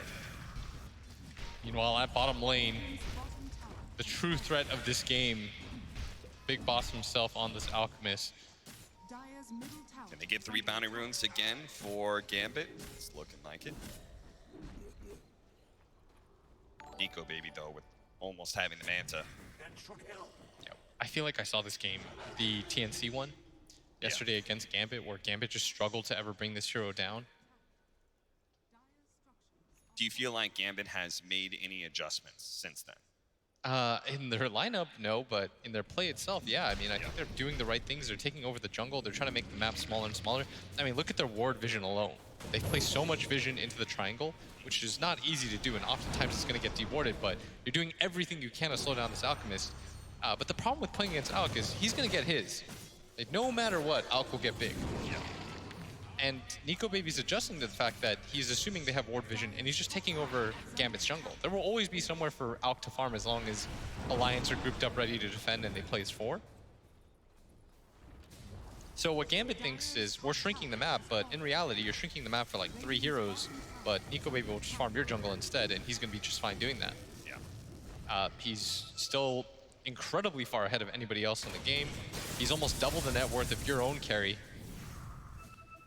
And they need to take some fights like right now if they're going to get anything done. Becoming a little bit too long of a stalemate. GPK is going to pull the trigger with the Inkswell, gets the stun onto 33. 1 pick off. Now Dream thinking about going for more. He's getting the Chronosphere on Nico Baby. Thanks to the ward that they had laid out to the triangle, just as you were talking about. They're going to try and threaten Nico Baby here with the Omni Knight, giving them extra bit of save, but they're running out of damage. Now the double Fateful though comes in. Vampire gets the kill on Nico Baby, and Gambit can pursue the tier 2 tower push. And their aggressive ward vision allows them to get that fight. Nico Baby deciding to try to fight, despite the fact that his Beastmaster had been picked off. That's the first mistake I've seen him make in maybe these 2 games total. Yeah. He also just seemed to make the, like, he had no idea that they were just going to time walk up there and Chronosphere him. Figured they can't have vision up here in the triangle. That is going to get dewarded for sure. Oh, yeah. Alliance will know, but it pays off because they're getting some map control out of it. And now it's starting to hurt them quite a bit that this Ember's had such a good start. Yeah. And this Lina hasn't. Nico Baby getting caught like this also turns into just extra kills. In fact, I think they're a little lucky that Limp got out alive. GPK. Not sure if Searing Chains was still on cooldown or if he missed it, but that could have been 2 more kills on top of the out just because he gets caught. Yule Scepter lets Limp get away.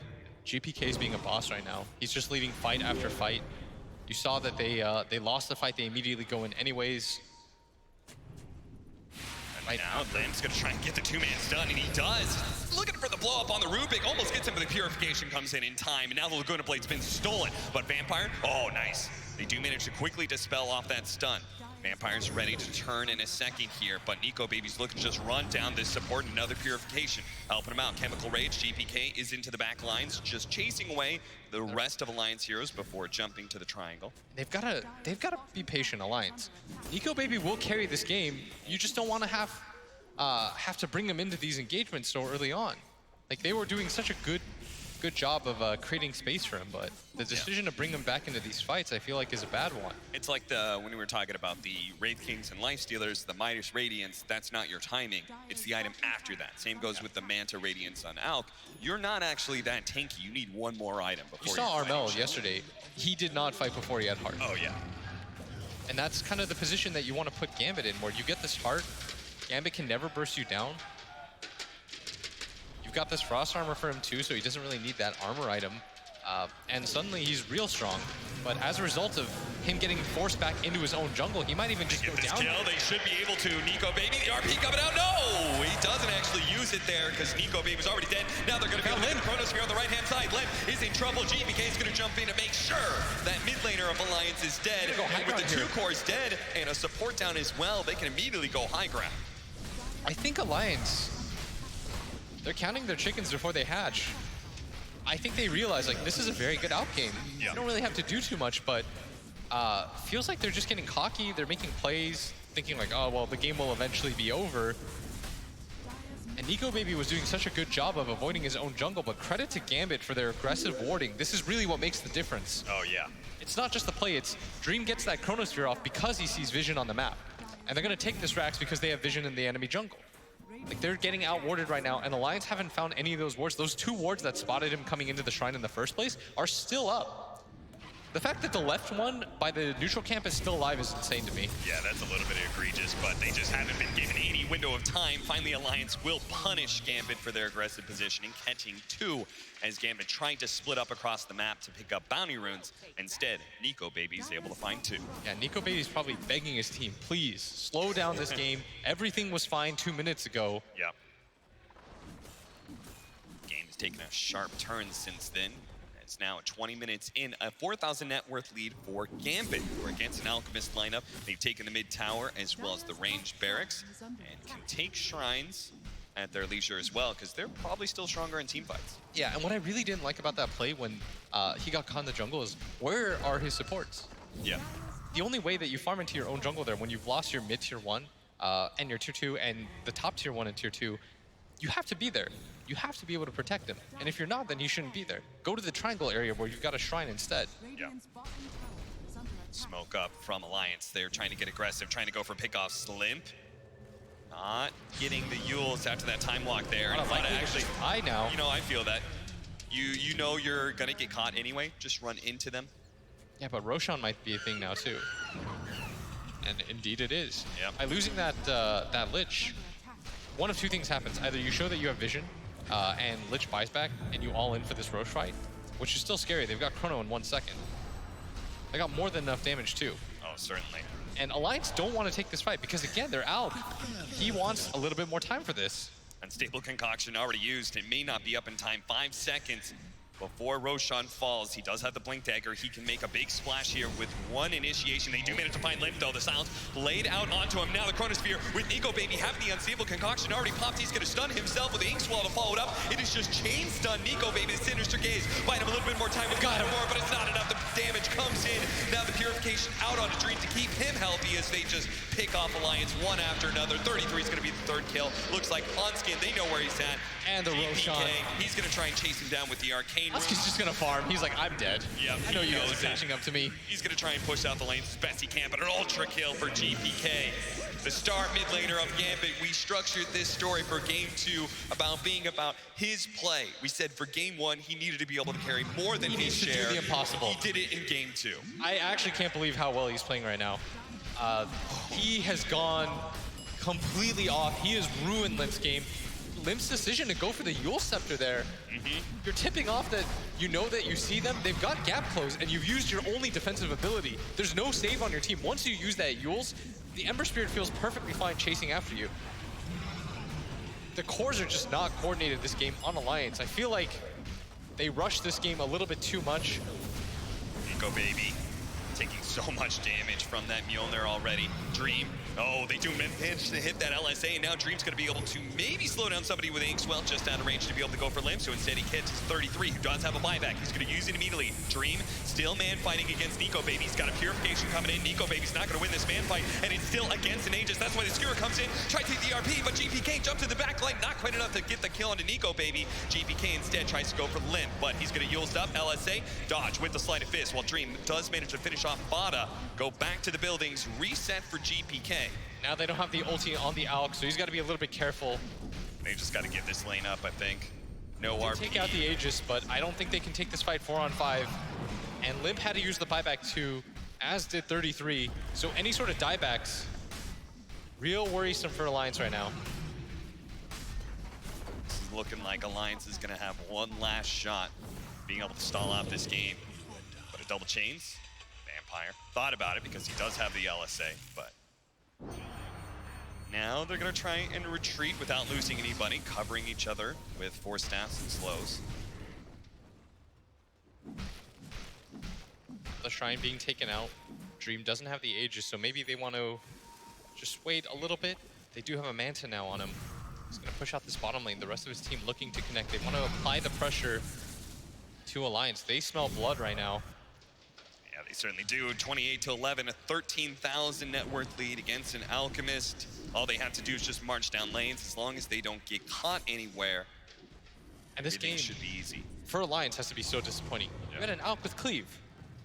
And he's not that much more farm than everybody else. Like 6,000 gold at this point when the 3 cores on Gambit are so far ahead is actually unreal.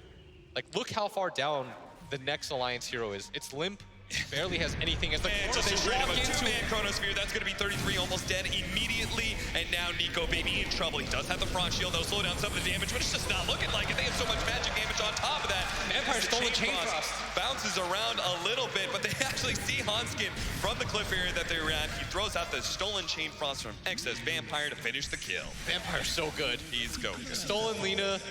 Stun into that. Limp is going to pop the Yules. Let's just make it a full team-wide Piers. GPK shows up to collect Limp's life.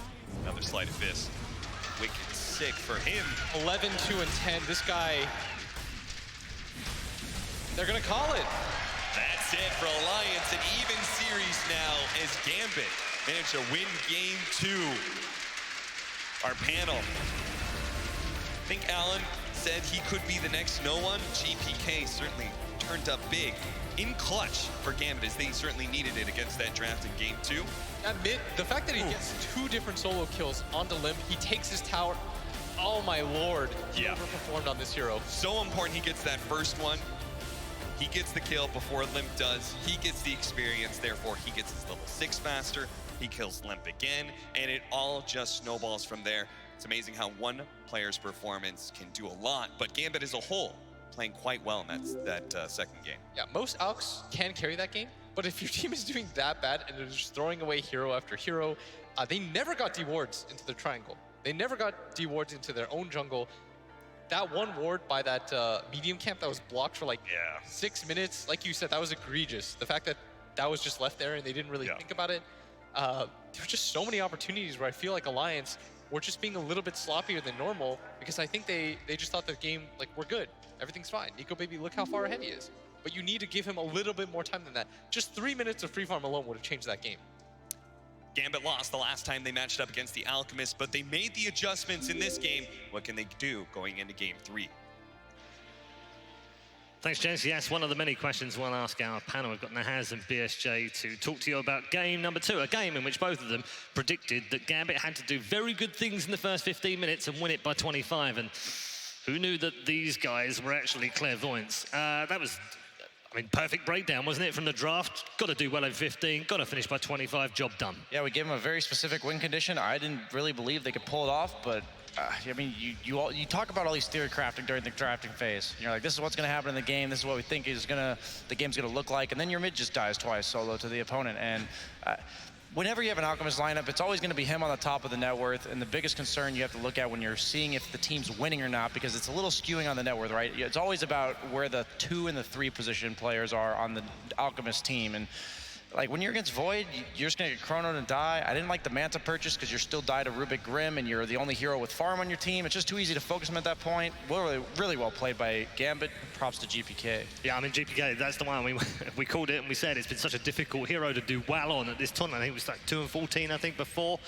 He has played at an awful lot. It's his most played pro hero as well, and he showed us exactly why he's good on it. He won the game. I don't think you can overstate the impact of 2 solo kills onto the Limp Lina, and he just translated that into so much map pressure. We talk a lot about the Alk and the Void because they've been picks off in this tournament, but the other core matchups went so decidedly in favor of Gambit. The mid lane we've talked about, but also Shotchlow, 24 minutes in, he was doubling up 33's net worth on his Beastmaster. That's a hero 33 farmed so well with.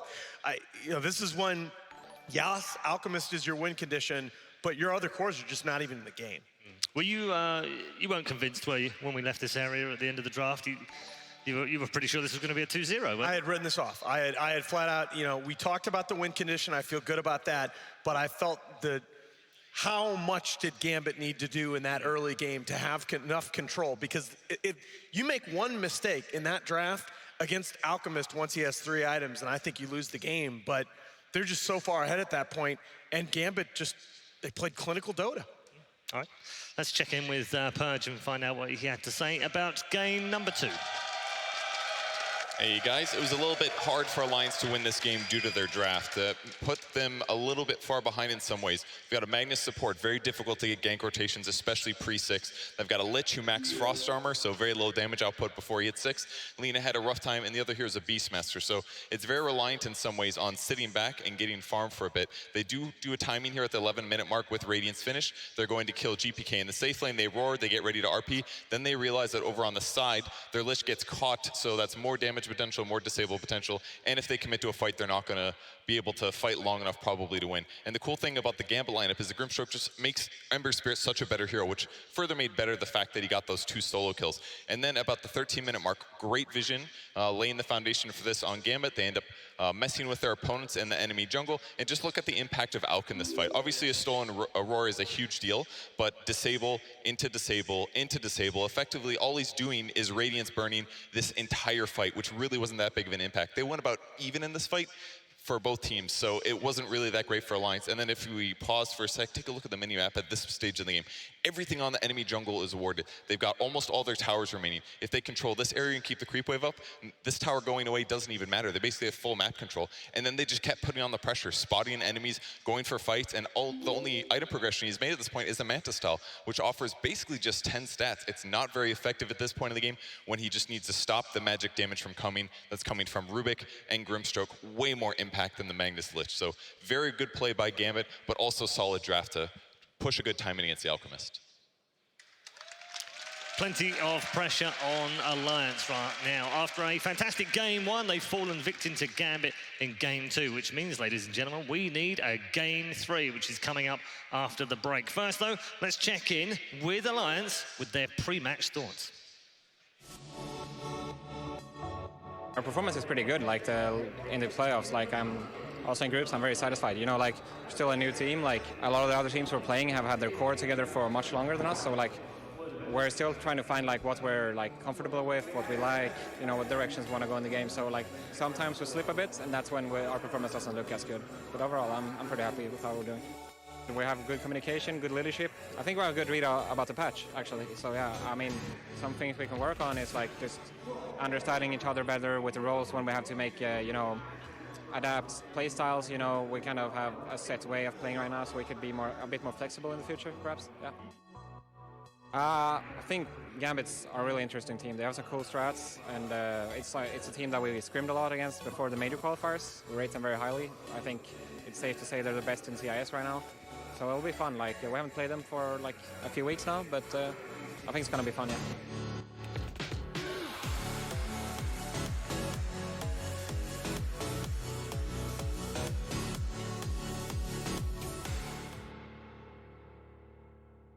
We rise up from the dust and claim our throne.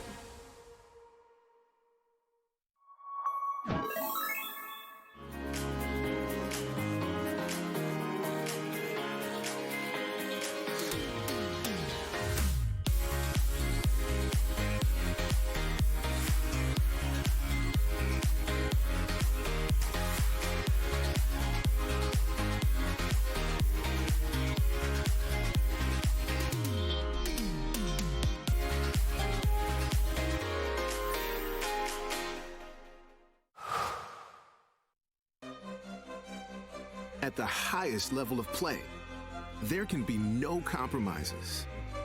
Gamers demand the highest clock speeds to give them the FPS they need to perform. Rise to the moment. Intel Core i7, the official CPU of ESL 1. Intel, unleash your brilliance.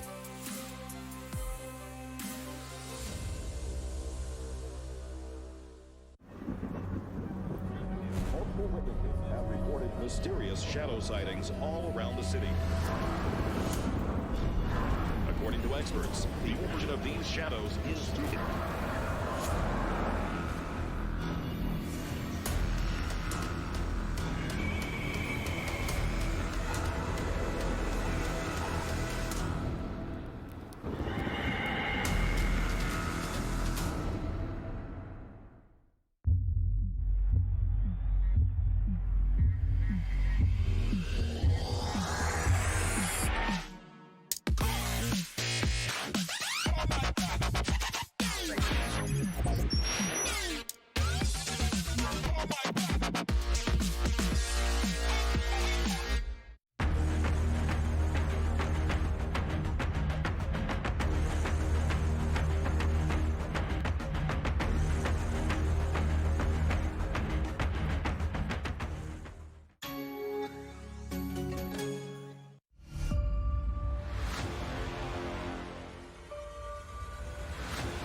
Game fuel.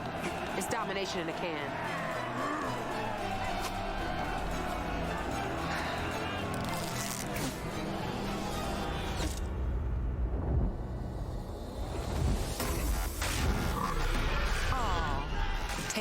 user tears. New Mountain Dew Amp Game Fuel. Victory in a can.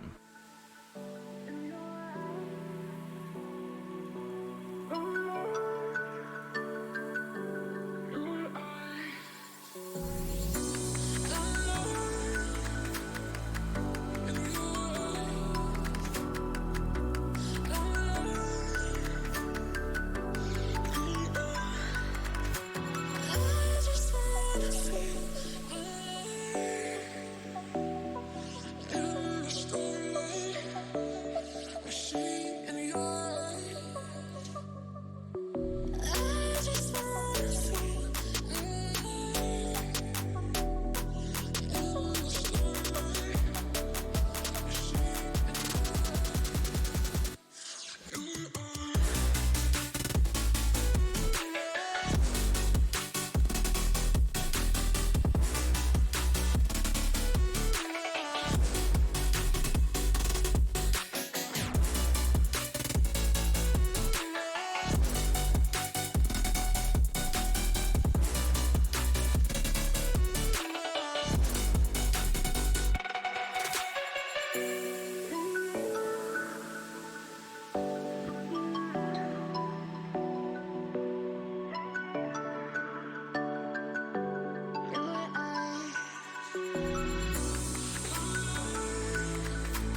ESL 1 Hamburg is brought to you in part by Intel, Mercedes-Benz, Vodafone, DHL, Mountain Dew Amp Game Fuel, Aces Republic of Gamers, Hey Safeguard, Euronics, and Barclaycard Arena.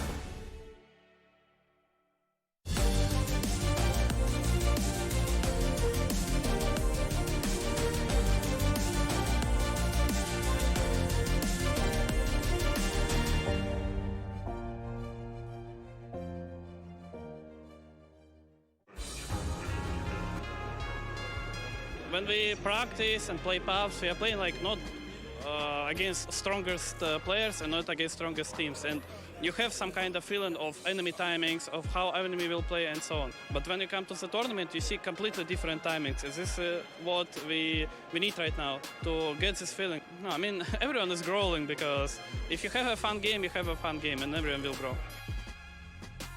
I feel like crowd here is super happy because like even say lower bracket matches, it was super amazing. 3 matches, Tron, trades and blah blah blah. So I'm sure people are enjoying Dota and I hope they enjoy Dota. I mean, obviously we want to go grand finals and have some more Dota. This is what we care about.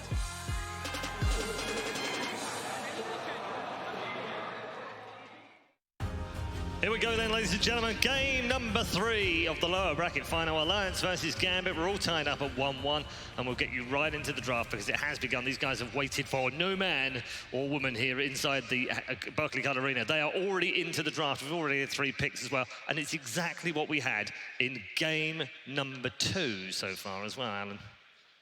Wow. Yeah. I think Alliance wants the back half of that draft back. I think that's what's going on. Because okay. I think they are You don't think this is just adjustments along the way? I think honestly, I think Mag and Alk are going to win you a lot of Dota games. Okay. I think the part of the issue, 33 had 284 GPM at the end of that game. That's his 5th lowest out of 98 games this patch. He was really shut down. And I think you put him on something other than a Beastmaster where he's comfortable in lane and he can impact that game. Things look very, very different, even with the 2 solo kills mid. Yeah, this isn't just like you and I trying to save our own skin. I will stick by that Alliance should have won that last game. Yeah. I am perfectly content with Alliance doing exactly what they did in the draft, despite the fact that they lost the last one.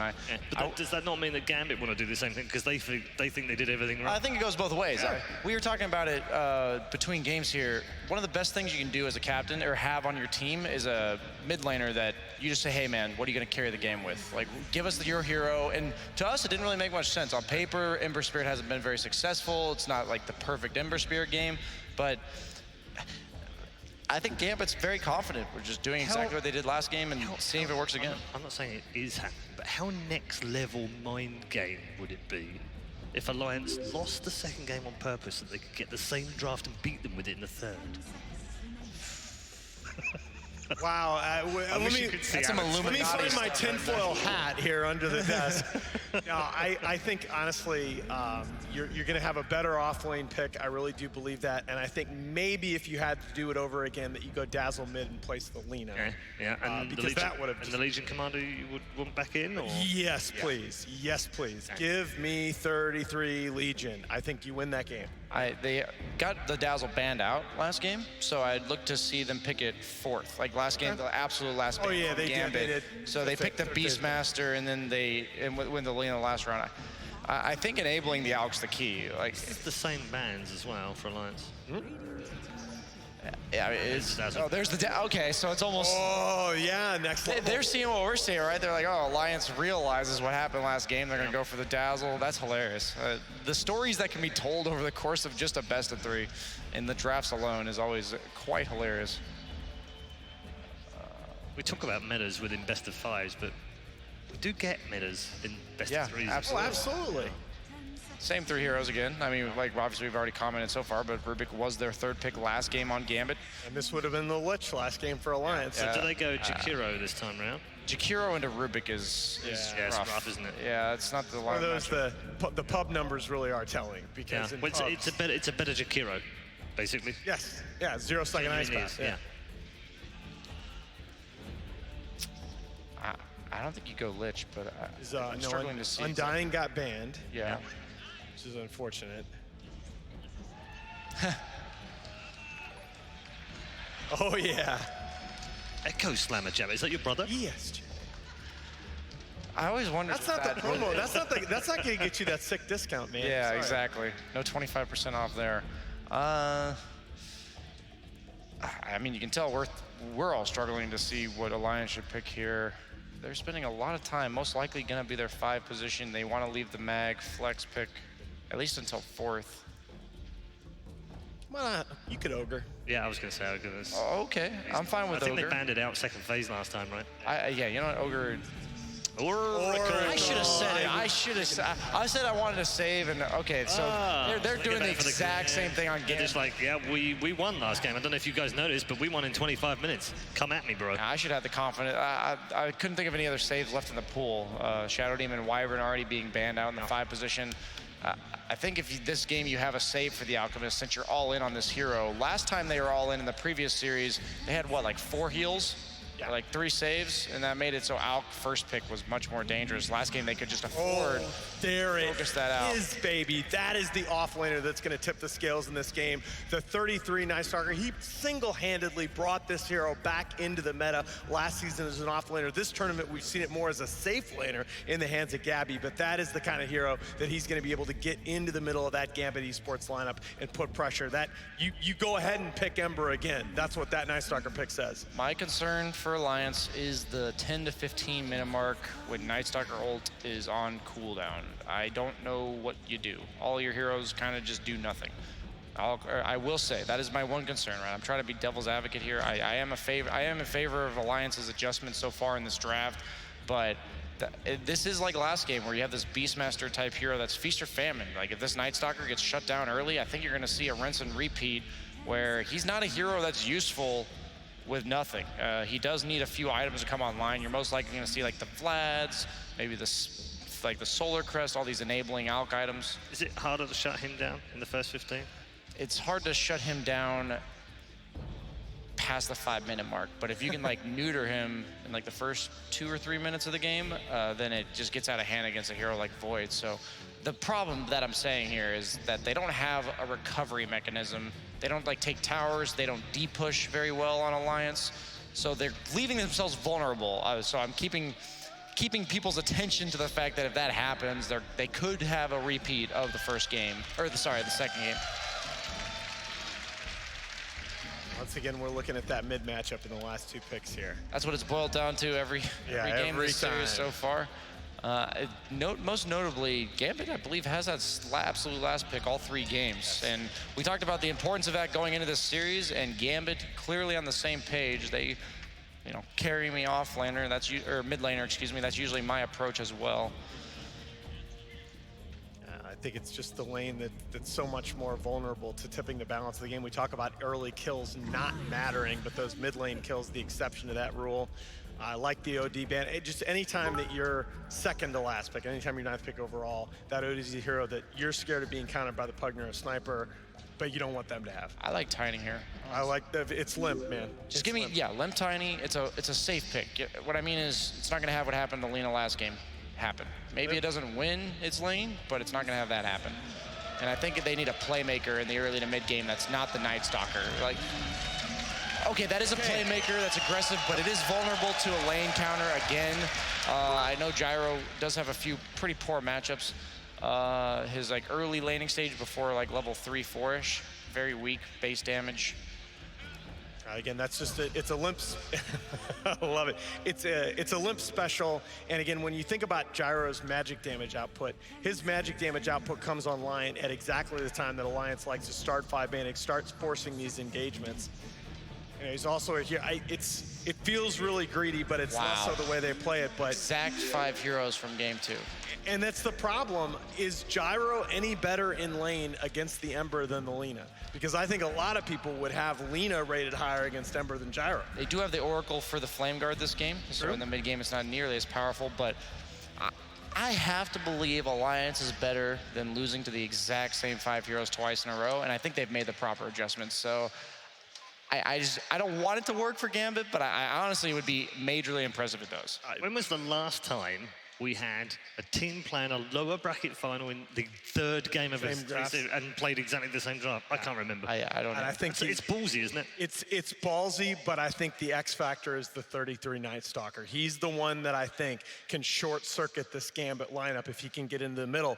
But if Gambit can shut him down early, get through those first couple night times, you could see history repeat. All right. Time to get into our third and final game of the lower bracket. This one's for all the marbles. Who goes to the grand final? Let's find out.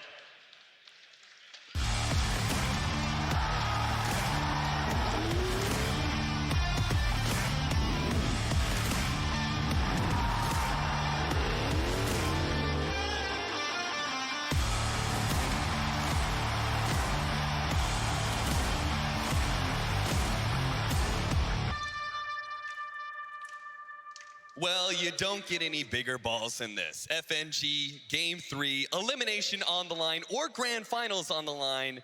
And he says, I'm going to pick the exact same lineup. Deal with it. Yeah, that was a complete deja vu. I'm not really sure. I guess he thought that, he was like, this is literally the perfect lineup. I looked at it, I was like, maybe Omni-Knight Void, maybe they think it's an unbeatable opening. And then I looked at the supports and I was like, maybe they just think Rubik Grimstroke is unbeatable. And then they last picked Ember Spirit, and maybe they think this entire lineup is just good to go no matter what. We'll have to see how it works, though. What do you think of Alliance's adjustments? I mean, I actually thought their draft, I still stand to the fact that like their draft was fine last game. Talking to most people backstage in BSJ, like we also thought that the draft was still pretty straightforward. Okay. But, you know, sometimes it doesn't work like that. People can get outplayed pretty hard, and Alliance obviously overthought their strength in the previous game, but this time around, I mean, I'm not really sure. Like I guess the Oracle is a lot nicer. Like that's a save. Yeah. You have instead of, what did they have as their support last game? What was it, Lich? A hard save instead of a Lich. Yeah. So, and it's better against the mid Ember too, since you can dispel the Flame Guard. Yeah, better against the Ember, better with the Alchemist because he has that high amount of regen. You don't even have to heal him necessarily with False Promise doubling the disable, or doubling the regen. He's just usually going to heal up to full no matter what. And again, Gambit don't have a ton of burst either, so Oracle works in that favor. The Gyrocopter is going to be a big difference here for Limp as we go for the Bounty Runes. Alliance, though. They're going to take 3. They're going to take 3. Great start.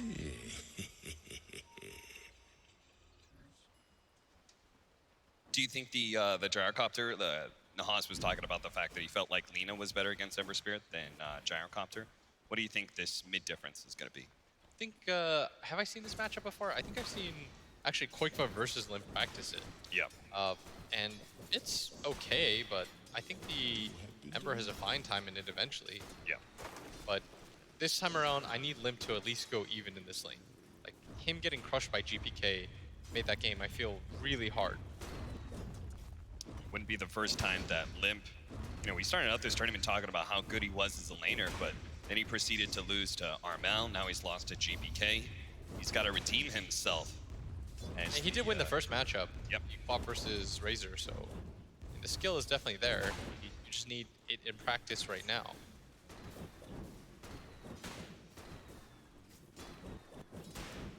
Once again, we're going to have this Omni-Knight trying to pressure the Alchemist, but I just don't think he's going to be able to do a whole lot.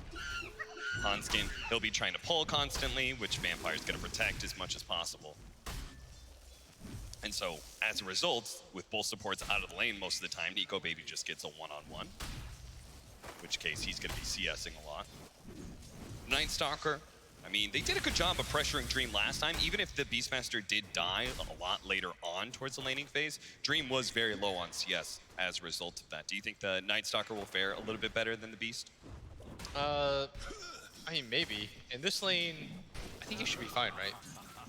It's kind of hard for him to die. Like, the only time I ever see 33 die is when they try to go for these, like, trade kills. Yeah. Remember when he played Abaddon versus that Night Stalker lane against Gabby? Yeah. The only time we ever saw him die was when he decided to trade his life. And I don't actually know if it's ever worth it. I'd prefer if he was a little bit more patient, didn't rush his game so much. they will have a very clear counter to the initiation aspect, because they do have the Fortune's End, which can purge off the Inkswell, causing it to instantly explode, basically doing no damage and very little stun. So that'll kill a lot of opportunities, so Dream is probably going to have to play a lot more passive. I do like the Night Stalker in this game, by the way. Yeah. I feel like he gets on top of the Ember Spirit. Obviously, the way that the Fear works is as long as you're on top, you can't really cast any spells. You're tanky enough once you get things like Blink Dagger. I mean, 33 for me was like the original Night Stalker player. Yeah. And this guy gets to play Night Stalker in any meta, and I can't blame him. Because he was playing it when it was dumpster tier. That's true. The fun part about this game, though, is that Alliance gets to just like run it back in a very similar situation. Obviously, they know more or less how Gambit want to play this lineup. What's interesting to me is... Oh, geez, look at that top lane. He almost dies, and Vampire is going to run into him in a second here, but Nico Baby's already healed up enough that right clicks aren't going to do it. He does have a Fate Bolt here in a second, and actually Nico Baby jukes back into him. Now the Fate Bolt is up. He just needs the vision. Somebody give it to him, and Shotchlow makes sure he runs over.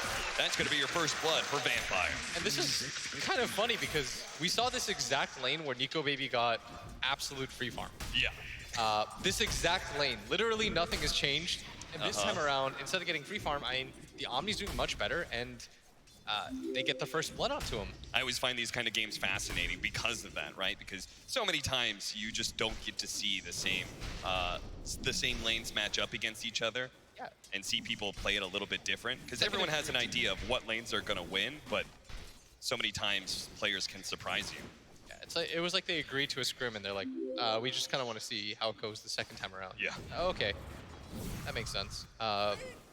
So, I mean, at least Alliance should feel very comfortable and just try to replicate that same success, but this time around. Oh, bottom lane. They do have the Inkswell that's going to be purged off. A little bit of stun under 33. No second bash, though, for Dream. So they'll miss out on that kill. We can see already the Oracle counter against the Grimstroke, and that's going to be a good counter later on against the Ember Spirit. I would like to see a different item build from Nico Baby, by the way. Just, I didn't really agree with the Blink Dagger choice or the Manta decision. Going for something like Heart or BKB. BKB is excellent against Void. You take away so much of his damage. His Bash, his Maelstrom. When you're chronoed up and you pop your BKB, or you have your BKB pop before it chronos you, he can't do anything to you. Yeah. Or if he has a heart, you just have the raw HP to tank through it. Like, either option is fine. Dream, he actually manages to get the bash onto 33. That results in Dream getting in front of him to be able to get that bounty rune, and it looks like the second one as well. They're going to get all 4 bounty runes. All 4 bounty runes for Gambit. That is a big slows down your timing so much as an Alchemist, as they're going to pop the Shrine here too with GPK.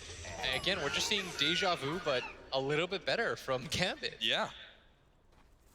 Is the mid lane going any different? Well, yeah, it looks like it. Limp, he is winning in CS while the Ember Spirit is away, and obviously he hasn't died yet, so. Already a much better start than last game if he hasn't died twice at this point. It's just like, whenever I've seen these sort of matchups where at least one team picks the same lineup, it's never the same result. I don't think I've ever seen it. Almost always the enemy team is able to make the adjustments to beat a lineup. So it's incredibly, I guess, courageous, we'll say, of FNG to do that. Yeah, because the enemy team now has complete familiarity with your lineup. Yeah. And then I guess if we lose, then that old proverb about the fine line between bravery and stupidity will come into play. Just a sentry dewarded by Vampire. Top CS for Shotchlow, and Nico Baby has already gone to jungle, just like last time, giving Hanskin the solo lane. Just like last time, we're going to have our Arm the Knight try and cut creep waves and do what he can to pressure the tower, but he'll need some extra help if he really wants to take it quickly. Because otherwise, Hanskin, with a bit of regen, will just farm up the creep wave. Smoke up here. Looks like they want to get into the jungle, try to find this Alk before he hits his level 6. They're going to immediately pop it so they know that he's on the high ground here. Nico Baby not going to see this time. Perfect. Last time they were a little slow to make this invasion. Nico Baby had already worked his way to the triangle. Now he gets caught before he makes that rotation. GPK is going to be able to get out as Limp trying to do something in return to recover that. They're going to drop the sentry ward and not actually correctly guess.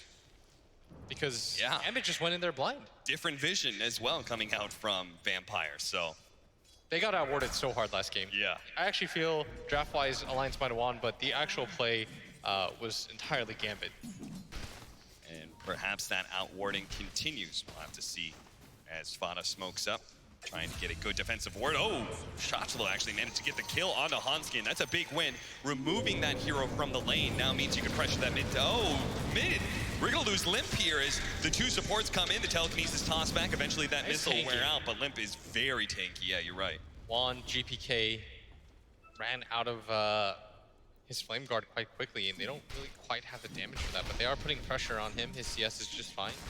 Faceless Void is not doing as well as the Alchemist, but this time around, Shachlo's had a completely free game. It's Rune gonna be controlled up by Alliance. I like it. They've got somebody at bottom and top. Purge the missile. Bits of harassment, but what about this Void? They've got the Night Stalker, but 33 doesn't have the levels, really. He's holding on to a point in case he wants to level up Crippling Fear. But nobody is rotating down to that bottom lane to gank for him. And without that silence, he is very susceptible to a Chronosphere. We saw how willing Dream was to use Chrono after Chrono to shut down 33's game early. Yeah, 33 is having an okay time. Vampire. This is going to feel real bad, because not only are you going to die, but very likely they know that you were doing some aggressive warding, so... They need to get rid of this vision. Yeah. Last game, it was way too easy for them. At least one sentry already bought by Fada, but he is so low on net worth right now. He's struggling. Bottom lane did not get to do too much. Wasn't able to get too aggressive. That's the thing, it's like the best warders, they use one sentry, they find a ward, and then they are able to use that recouped gold to buy more sentries and continue the snowballing of vision advantage. But Fada missed his first two, finally finds one. Indeed does. 30 minutes until the bounty runes. They're always going to be important, but in an Alchemist game, even more so. The Chronosphere, and they're just going to go straight forward. Is Fada in the back lines? They're going to try and burst him down. The Inkswell should be able to explode and get the kill. But now, without a Chronosphere, Limp rotating down. Maybe they can fight for the bounties coming up in 20 seconds, but the Night Stalker is immediately going to be found by GPK. He does manage to get the silence, levels that up pretty quickly, but FNG in trouble. The ultimate popped. Dream, he's going to have to walk away from this one. GPK is going to have to use some remnants even to get out. And they cannot contest this bounty rune. He might just die. He doesn't have Time Walk. He has only 3 levels of the Time Walk, so it's still on cooldown. But with daytime coming in and the bounties, Alliance just want to play it safe. I think Limp had no idea. Yeah. He just assumed that he's got the 4 levels into it. And now the Alch game starts. They're going to start giving him the Empower. He's going to farm the jungle. This time around, though, his timing is so much slower. At this point, just to give anybody context that wasn't watching, he pretty much had the Relic at this point. Yeah. Yeah, he did. He is about 700 gold behind, so about a full minute than he was in the last game. And this top tower is going to be dying pretty quickly here, too, as Hanskin tries to pull it out with an illusion, but the Siege Wagon will eventually return to lane. Limp, with his rotation down to bottom lane earlier, he's going to stay down there with the Siege Wagon push coming in and try and mirror things as much as possible. But look at Vampire. Even he is pushed in the mid lane. Is getting a lot of chip damage there. Alliance doing a great job defending their towers right now. 33 is going to plant himself behind the tower to make sure that no one can TP in unnoticed. This kind of says how important they think it is to kill this safe lane tower and open up the jungle for the Alchemist to start invading. Nico Baby played in that jungle a lot last time. The fact that they're willing to let so much damage happen to mid, but finally they're going to rotate over. Fada can't protect himself. The RP almost went out, but the telekinesis was there in time. Vampire protects both himself and his captain FNG from So being well gone done by on. Vampire, and they got so much damage on this mid tower too. Yeah. Catapult was alive for an absurdly long period of time, and they've got 5 heroes here on the side of Alliance. They don't want a repeat of last game where they lost their mid tower and they just weren't able to contest anything. They've even brought their Alch. They brought so many heroes, but they're going to jump onto the Void, get the silence on him, pull him back, but can they actually do the damage and finish him? He's going to be able to time walk a large share of that. Missile still bonks him in the head, though. Dream's not going to be able to get the beautiful Chronosphere he was hoping for unless his telekinesis talked back. The slow one to Limp. And Fada holds on to the false promise there. He's waiting for a Chronosphere to come out first. Likely to lose the tower, though. So we're seeing a very similar game. Tries to go for the deny. Nicely played by 33. Still had the extra damage up from his Dark Ascension, but now it's back to daytime, and Dream hopes to catch him. No bash, though. He knows he needs Fada if he wants this. Fada. He doesn't even need to use his ultimate. Still able to hold on to it. Disarming the Void. And trying to slow down one of these heroes. They do manage to get the Chronosphere onto 2. This is so aggressive from Dream. It will result in a kill in the 5 position, but now Hans gets swinging a wins, but does manage to hit the RP, locking down 3. Now the silence over the top. They're going to be able to try and slow down these heroes, but the Omni Knights making him also take the rotation in for Grimstroke, and GPK coming in to be able to finish off 1. The buyback coming out from Fada as he false promises himself, but they're not ready to fight with this Alchemist, and Limp doesn't have enough damage against this 5-man that's happening from Gambit. They're going to eventually finish off Fada. That's a dieback from him. This is incredibly aggressive from Gambit, taking advantage of this timing that the Alcs simply cannot fight with just a Radiance. Yeah, this literally looks like last game.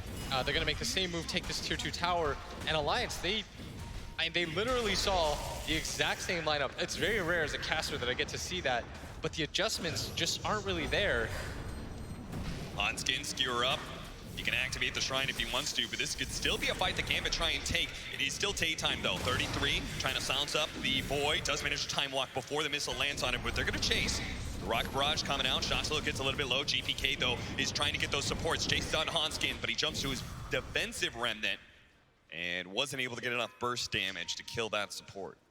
And once again, even though Nico Baby is on top in net worth, the next 3 heroes, all Gambit. Yeah.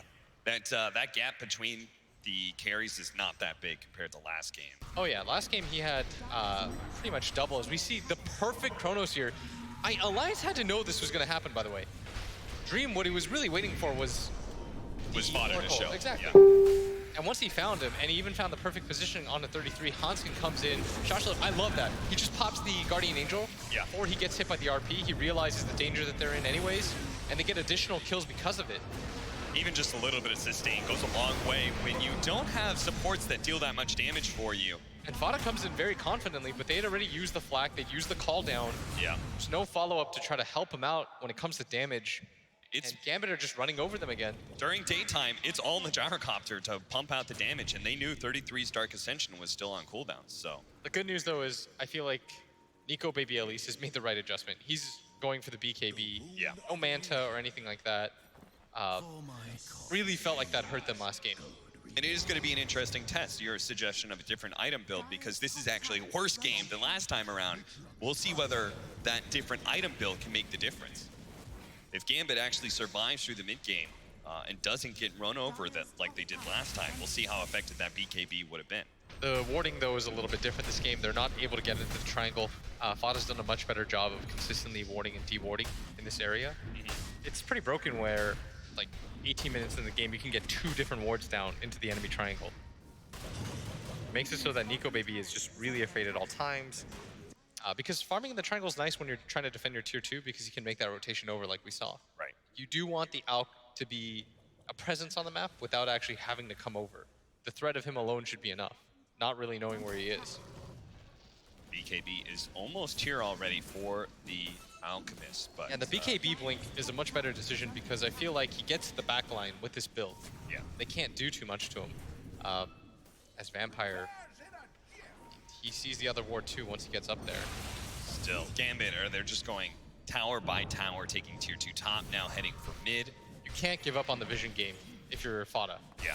This is what hurt you last time so hard. It's the little things that you won't normally see. Being able to see where the Alk is farming at all times, setting up for Chronos for free.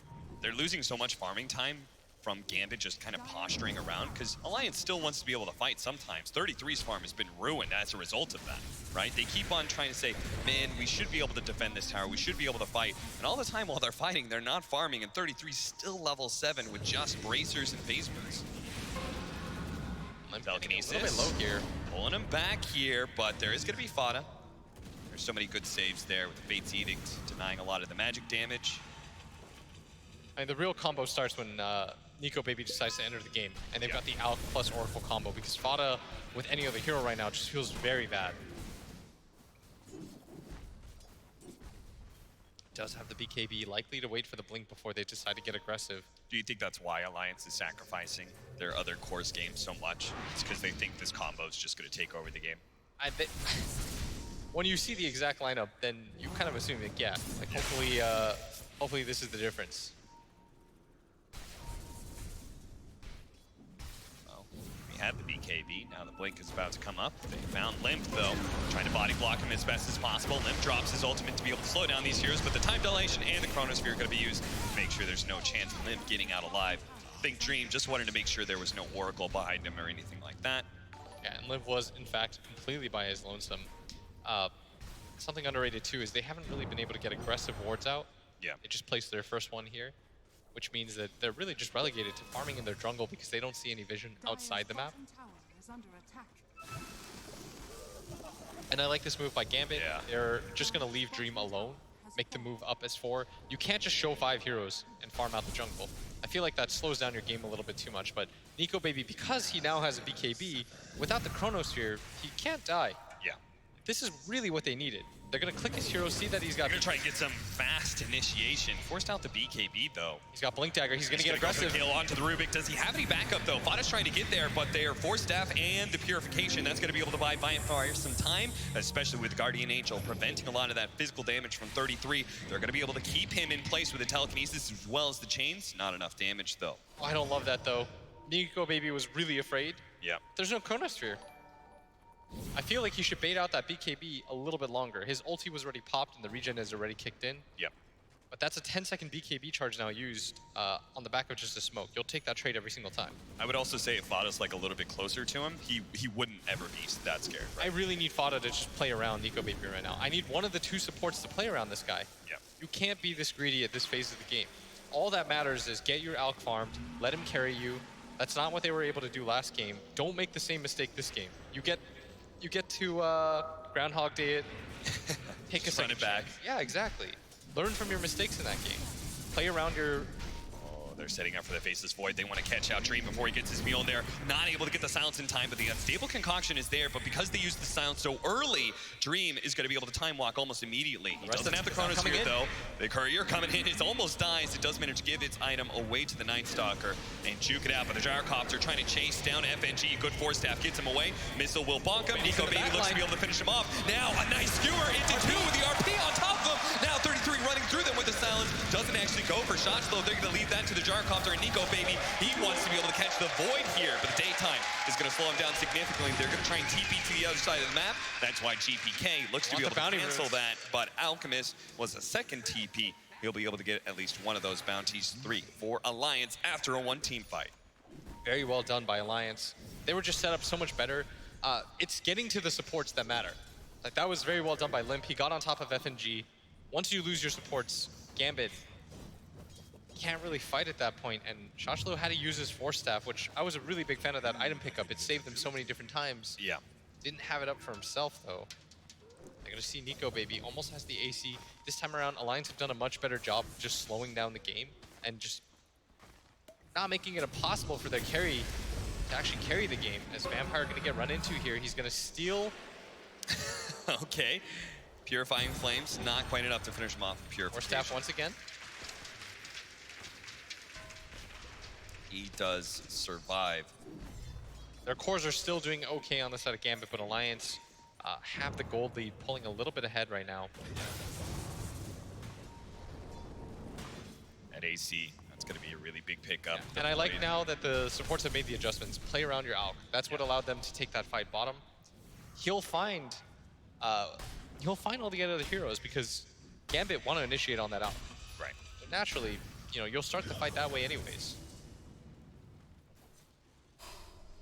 So for Gambit, since they haven't been able to just kind of run over Alliance during this timing, like they did last game, Ember's got BKB defensively around the high ground. They are going to be popping the BKB on GPK. He locks down the 2 of them. This is a beautiful setup, but Nico Baby's still tough to be able to bring down with his BKB. That's why the Chronosphere goes into the backline instead. Both the supports are already dead for Alliance, but so too the support's dead from Gambit. Immediately buyback coming out from Rubik. They do have the Guardian Angel being used, trying to deal with that flank cannon. They're all going to retreat back to their tower, but Nico Baby He still wants to chase forward. He does have Unstable Concoction and the Blink Dagger. He's going to try and go for the Omni Knight. Take away this Purification, but the slowdown, 33. He was trying to close in with the Silence, but because of GPK's great Searing Chains, it actually stops the Silence from getting on top of the Omni Knight. He's able to get the Purification on himself to live. And Alliance used 2 buybacks just for that fight. Oh, telekinesis toss back. Nico Baby, they know he doesn't have the BKB, but there is still Fada behind him, ready to go with False Promise. Gambit need to win, or at least be able to disengage, take even fights. For this to be a thing, they need this BKB timing to run out.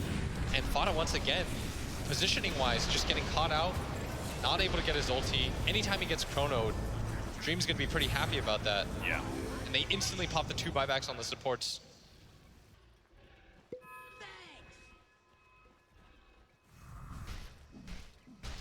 What is this? Gambit. Don't have the Chronos here, but they're still going to go for it anyways. Trying to sneak one in like this with the empowered up Faceless Void. They're saying that that steal from the Rubik is good enough for them to try and take this Roshan. It's already down to half health, but Alliance are around this area. They have no Dark Ascension, so it is a really hard fight for them. But they do have an RP. They need to be able to get vision inside the pit. Nico Baby, is he gonna run in? Limp? Maybe he's gonna chop down the call down. They see how low it is. Limp's gonna make the call, trying to rush inside the pit, but he's been chained up and won't be able to get there in time. Now the Aegis is on top of him, and Dream wants to be able to take this engagement, even without the Chronosphere. Just the Inkswell is good enough for him. Limp is forced to pop his BKB, turns, gets a couple flat cannon shots. Nico Baby stuns himself. He doesn't activate his BKB, and now he may be in trouble. Almost bursted down, but that's why they say it comes out from the False Promise. Gambit, they forced that out of Nico Baby, and then just quickly retreated, reset the team fight. That's what you need to do. You can trade 1 support for that and you'd be okay as well. Just reset the fight, make him use his BKB, get those charges down, whittle it down. You've got a lot of control and a lot of magic damage on your side, provided you're able to get that BKB low without just losing complete control of the game. And that's why you take this Aegis, you go for that risky play, you're playing to win at that point. You're making it so that the Alk just feels even more pressure. The Alchemist has double the net worth of the highest Gambit hero in the Ember Spirit, and yet they're only up 2,000 net worth. Smoke up. They're gonna try and make their initiation with the Chronosphere. It is there to be able to catch out Limp. They know the False Promise is still on cooldown from the Oracle, and Limp, as tanky as he may be, will eventually die. They're gonna go high ground again. These timings, they just keep on abusing them. Every single time there's something big on cooldown like Dark Ascension or False Promise, Gambit forced the fight. It's gonna be nighttime now though. Get to get the bounty runes. Good play from 33 to get to the other side, so they split it 2 for 2. Dream doesn't have Chronosphere for another 100 seconds. And even though the Alk is so farmed, again, they need Limp. They need somebody else. They need 33. Right? They need somebody to split this burden. This Alk's BKB is eventually going to get low. Everybody from the side of Gambit are getting farmed. You need at least one other hero in a game like this to be able to carry you. And 33 is going to try and help, but he's building into a BKB, so he's not going to have that big AoE damage that an Aghanim Scepter does for you. And because the early BKB choice from Limp, which was smart, they were beginning to get run at for sure, but it slows down his farm as well when you don't have the Maelstrom or the Aghanim Scepter as well. Big farming tools for a hero like this.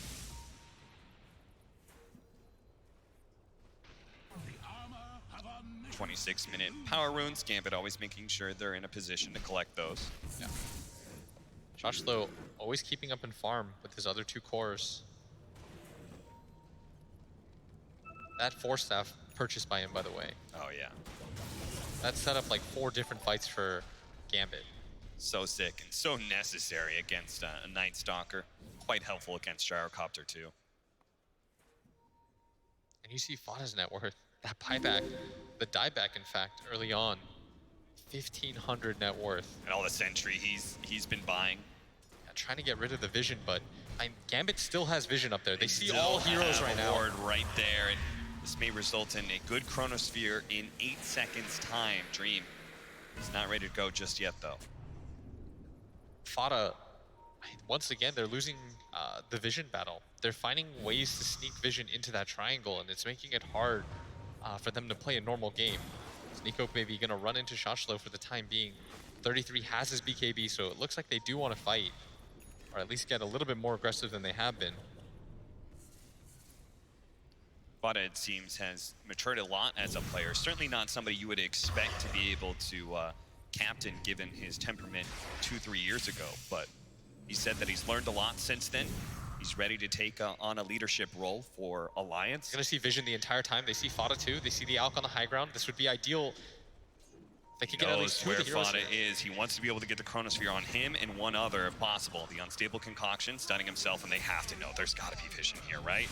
And Fada will finally find it. Maybe it's not too late. The sound's coming out. It's a little bit too late to catch Dream before the time walk, but now Dream, he's just going to turn and fight 33. Fortunately, the BKB might be able to buy him a little bit of space, threatening the Chronosphere instead. Going for Limp. Really far out by himself. His BKB as well, but now these BKBs are going to run their timer. Nico Baby goes for the back line, trying to get the Omni Knight. Dream over for a bash, not quite there. Guardian Angel out from Shotchlow, and another great force stab into the high ground. Great retreat from Gambit, but it's about to run its end. The Chronosphere, they're going to turn, catching the 2 cores with Inkswell on top of that. He's going to go for Limp. The Gyrocopter feeling he's got the more damage. False Promise is there. That's why they turned to Nico Baby instead with the RP.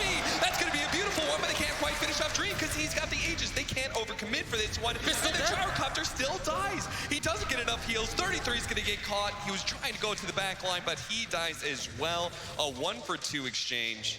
They had Vision up there for way too long. Yeah. Nico Baby put in a position where he feels like he has to pop the BKB. The double force staff, the coordination from Gambit right now, just outplaying Alliance, who are unable to ever start a team fight. So Nico Baby feels like he has to play reactive Dota. Yep. He's getting a little bit too skittish. And by the time his BKB's over, he can't really do too much. Killing that Grimstroke, a great choice for 33, but just a little bit too late to stop some of those spells. This position right here, once the RP is laid out, that's where you want your BKB up. Yeah.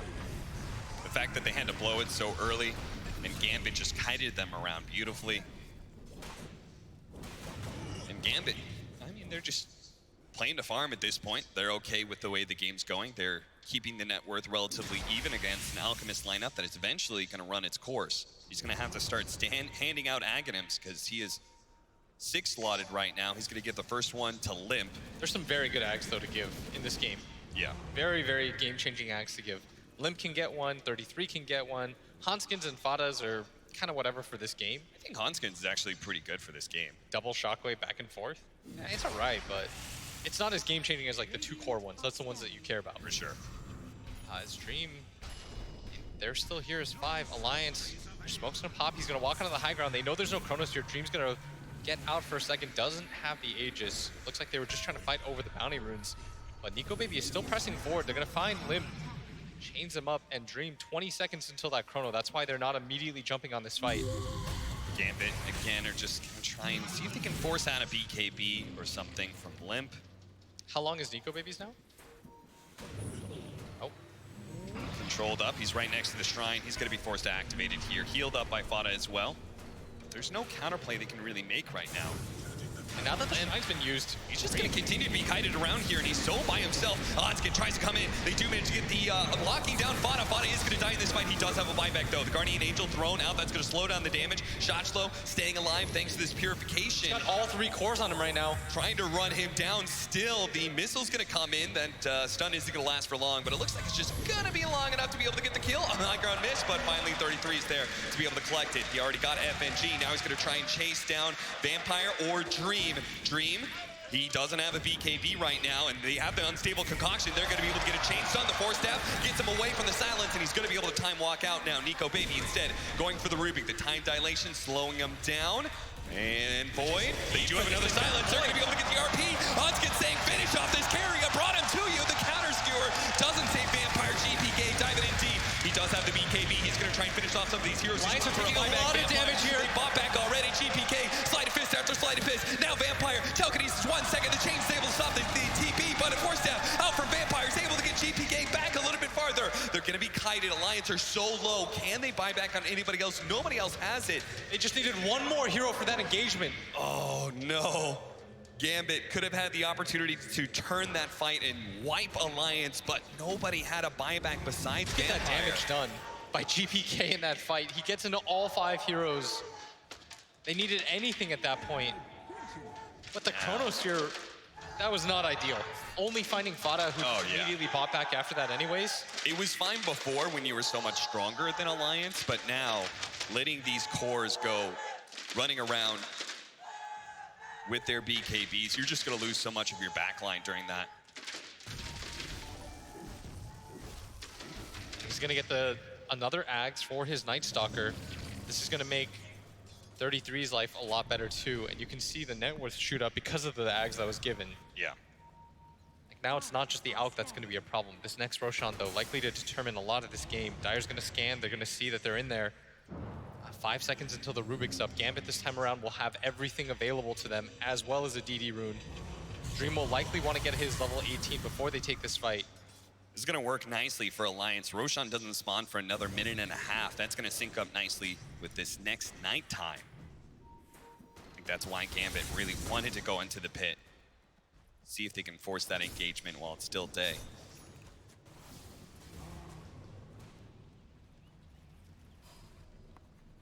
Two minutes left until it's natural night. Alliance posturing around the area. They know they can't give up an Aegis cheese. If there's anything to fight for, it's this, and their lineup has finally found its legs. They can just get the Satanic for the Gyrocopter plus his level 20. He can start kiting around the Faceless Void a lot better. Yeah, he's starting to get really strong because of the Ags that was given to him. Yeah. If you can activate the Satanic right before the Chronosphere, you'll just keep healing up thanks to the Aghanims. That was the Ags for 33 now too, right? Yeah. So their net worth has just shot up. Yeah, that's the great thing about some of these Alchemist lineups. They hit a really big mid-game window, and they don't fall off immediately because of the Aghanims that are spread about. Yeah, they just have better cores for this game too, to utilize those Ags. Yeah. Fall down's gonna get laid out. Roshan's still not quite up. So Gambit, because they have the curry over here, they feel pretty comfortable just pushing out the lanes. Alliance is gonna walk in, claim this high ground. Dream is around the area. He would love a fight with his DD, and Roche just spawns as they leave the pit. Gambit, no, they've got a courier in place for it. But first, they have to fight over the bounty runes. Good push coming into the bottom lane thanks to GPK. And nobody from Alliance is going to move to deal with that. They want to maintain this high ground space. They just don't have any boots of travels or anything to make that kind of move. Fada has to be so careful with his positioning. The team fights are won or lost on whether or not he gets his ulti off, and this time around he won't have his buyback.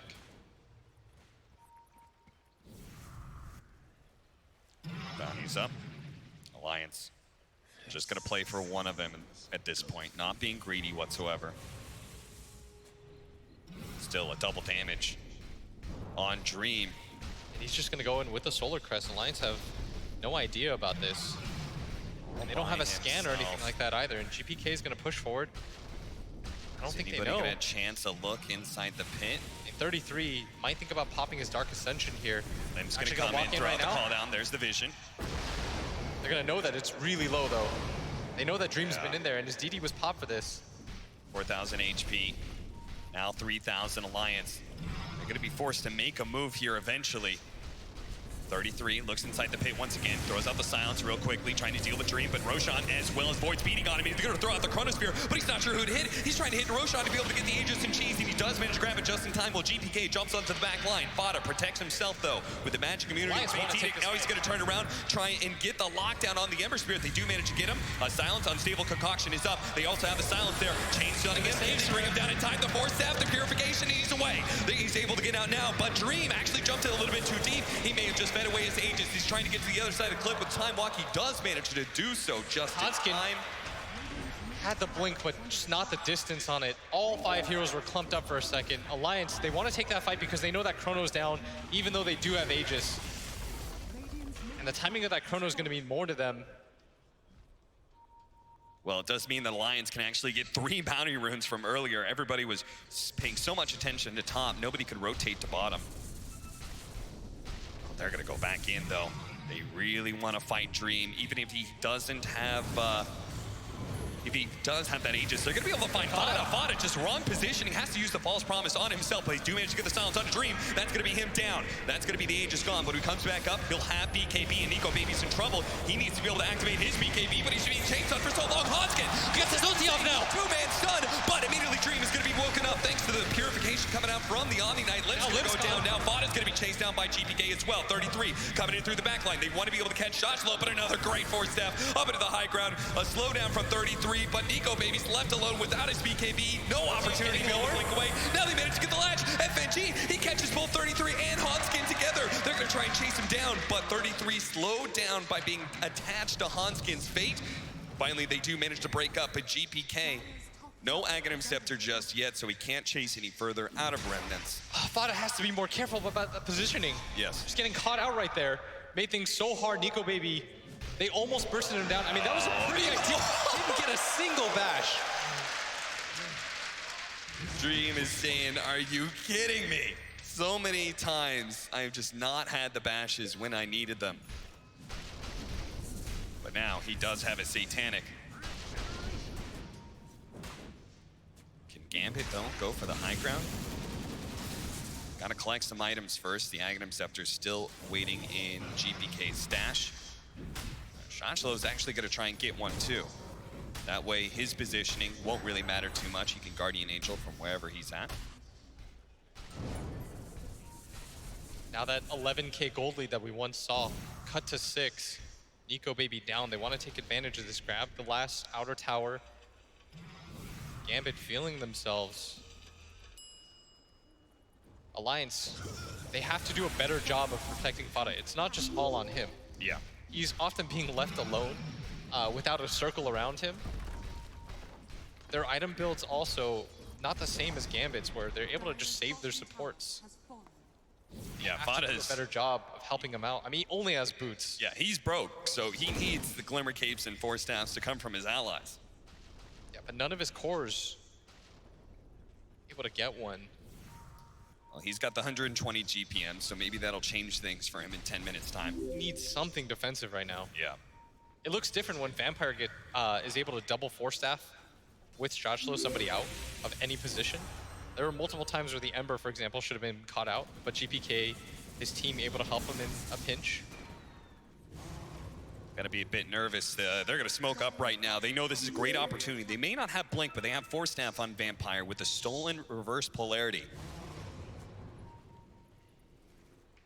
It's a huge team fight advantage, but if they get overzealous and have the wrong positioning as a result, Alliance, though, playing on the low ground right now as the Bounty Rune's about to spawn. 33 has his smoke broke. Ember is going to jump in pretty wildly thanks to his Aghanim Scepter, just trying to get some vision of anybody, but Fada does manage to get the right positioning. 33, though, is a little bit isolated right now. The rest of the team needs to be able to group back up, but Fada is going to be trying to stay with this Night Stalker who's just running in. 33 silencing everybody, slowing him down with the Void as well. They get managed to the Shrine, but FNG's already dead. The Chronosphere is going to be able to lock him down. They're going to focus on the Night Stalker of all these heroes, but he's not dying that fast, and Fada is still ready to go with the false promise. There's the RP. A counter RP from Hanskin, going to be able to lock down Dream. Dream's not going to get the time walk off in time. Alliance win the fight, and Alliance are going to be able to chase down more. Shachlo, he's going to be found by Nico Baby, and 33, he will be the 4th hero down unless a Force Staff. Now it's daytime too. Maybe he's actually out.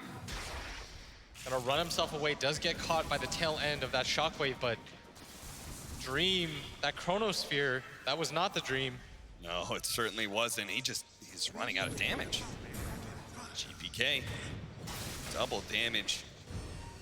I mean, GPK tried so hard to be able to find that Oracle, but Fada. Shachlo's now been left in no man's land, gonna get stunned up.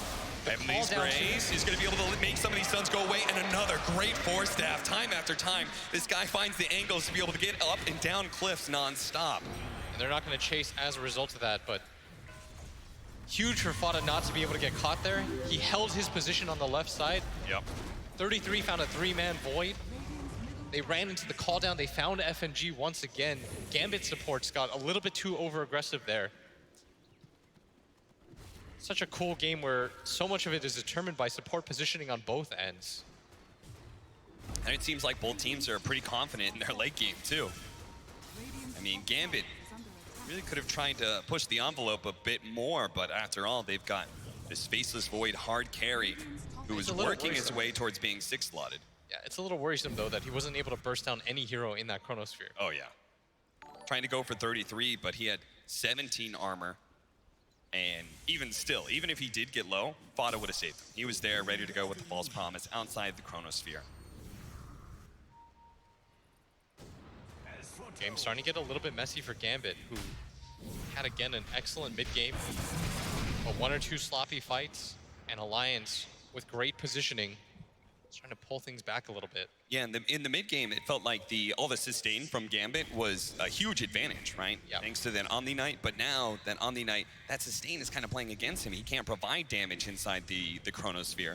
And Alliance is beginning to weather through that void and all of his burst inside of Especially Chrono. because now they were able to give Nico Baby space. He pays that back by getting the 2 Ags. We saw how good it was on the Night Stalker in that one engagement. When they ran up the high ground, he voids 3 heroes. Both supports feel like they have to continue to go up and call down, lay down on top of them. Soon he can start going for moon shards as well. Looks like that's what he's got queued up for now. Level 25s. I like will it. be He's just coming gonna up make soon. Limp stronger and stronger. Said Limp, you might have not had the best game, but I'll artificially make it better. Nico Baby may just have to pass over the reins of carry to this gyrocopter. GPK. Level 25 GPK with Aghanim Scepter.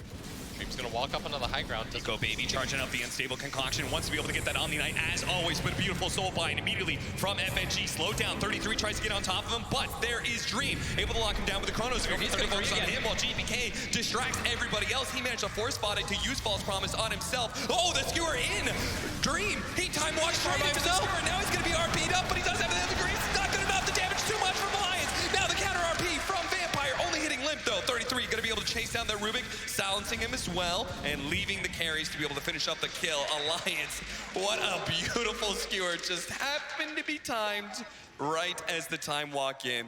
And Dream also gave Hanskin that opportunity, though. He very confidently time walked in. Yeah. He didn't really have anything left. They're going to lose some more heroes here. Gonna be saved, have the grace as well as the Solar Crest. And now Nico Baby, he's overextended himself. He doesn't have the Chemical Rage. He's already dead. GPK knows it too. He's moving on to the next target. That's gonna be the Night Stalker, 33. Uses buyback chained. Forced out the BKB. He doesn't have a TP though. It's good enough. Roshan not up for another 2 minutes. Something that Gambit are gonna be quite sad. Another advantageous Roche timing for Alliance.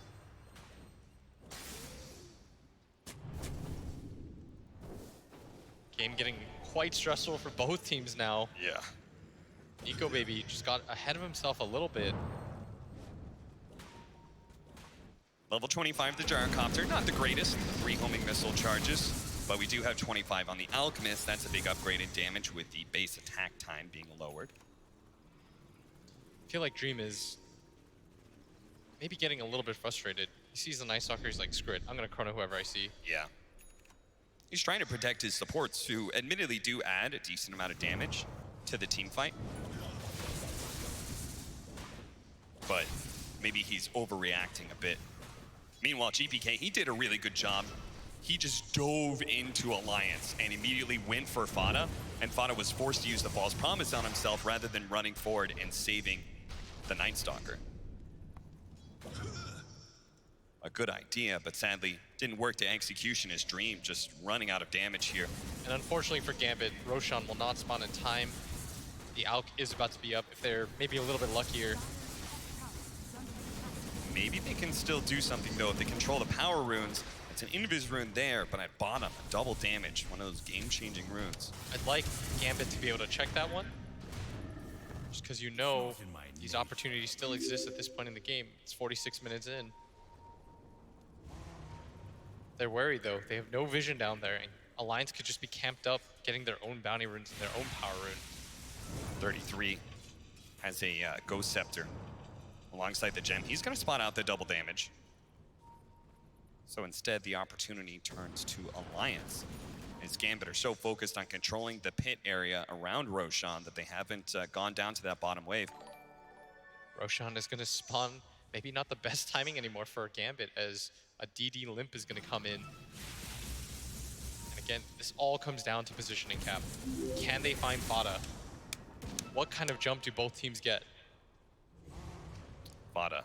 Not sure if he had it last time, but he does have a Glimmer Cape now, so maybe that will protect him from GPK when he dives in with his Shivas and BKB. He does not want to have to use False Promise on himself. That's the worst possible situation. Just tries to attack Roshan right away with the Solar Crest from the side. And Alliance is about half HP. They're going to smoke up right now. Limp is just going to confidently walk in. If it breaks, he knows for a fact that somebody's in the pit. They don't have the call down to get vision inside. 33 does want to pop the Dark Ascension right away. They're going to walk all the way around. Wait, This might be a mistake. What's happening here? Alliance is going all the way around thinking they can find Gambit in a weird position, but instead they're just going to give up the Aegis for free. They're going to be able to jump onto the supports on the sideline, but is this going to be good enough? The Unstable Concoction landing onto FNG with the Chronosphere locking the 2 down and letting FNG turn around and get the soul bind. GPK jumps up to the back line, hoping to be able to catch Fada, but Fada already got the False Promise off to the Alchemist. The Alchemist beating down Dream.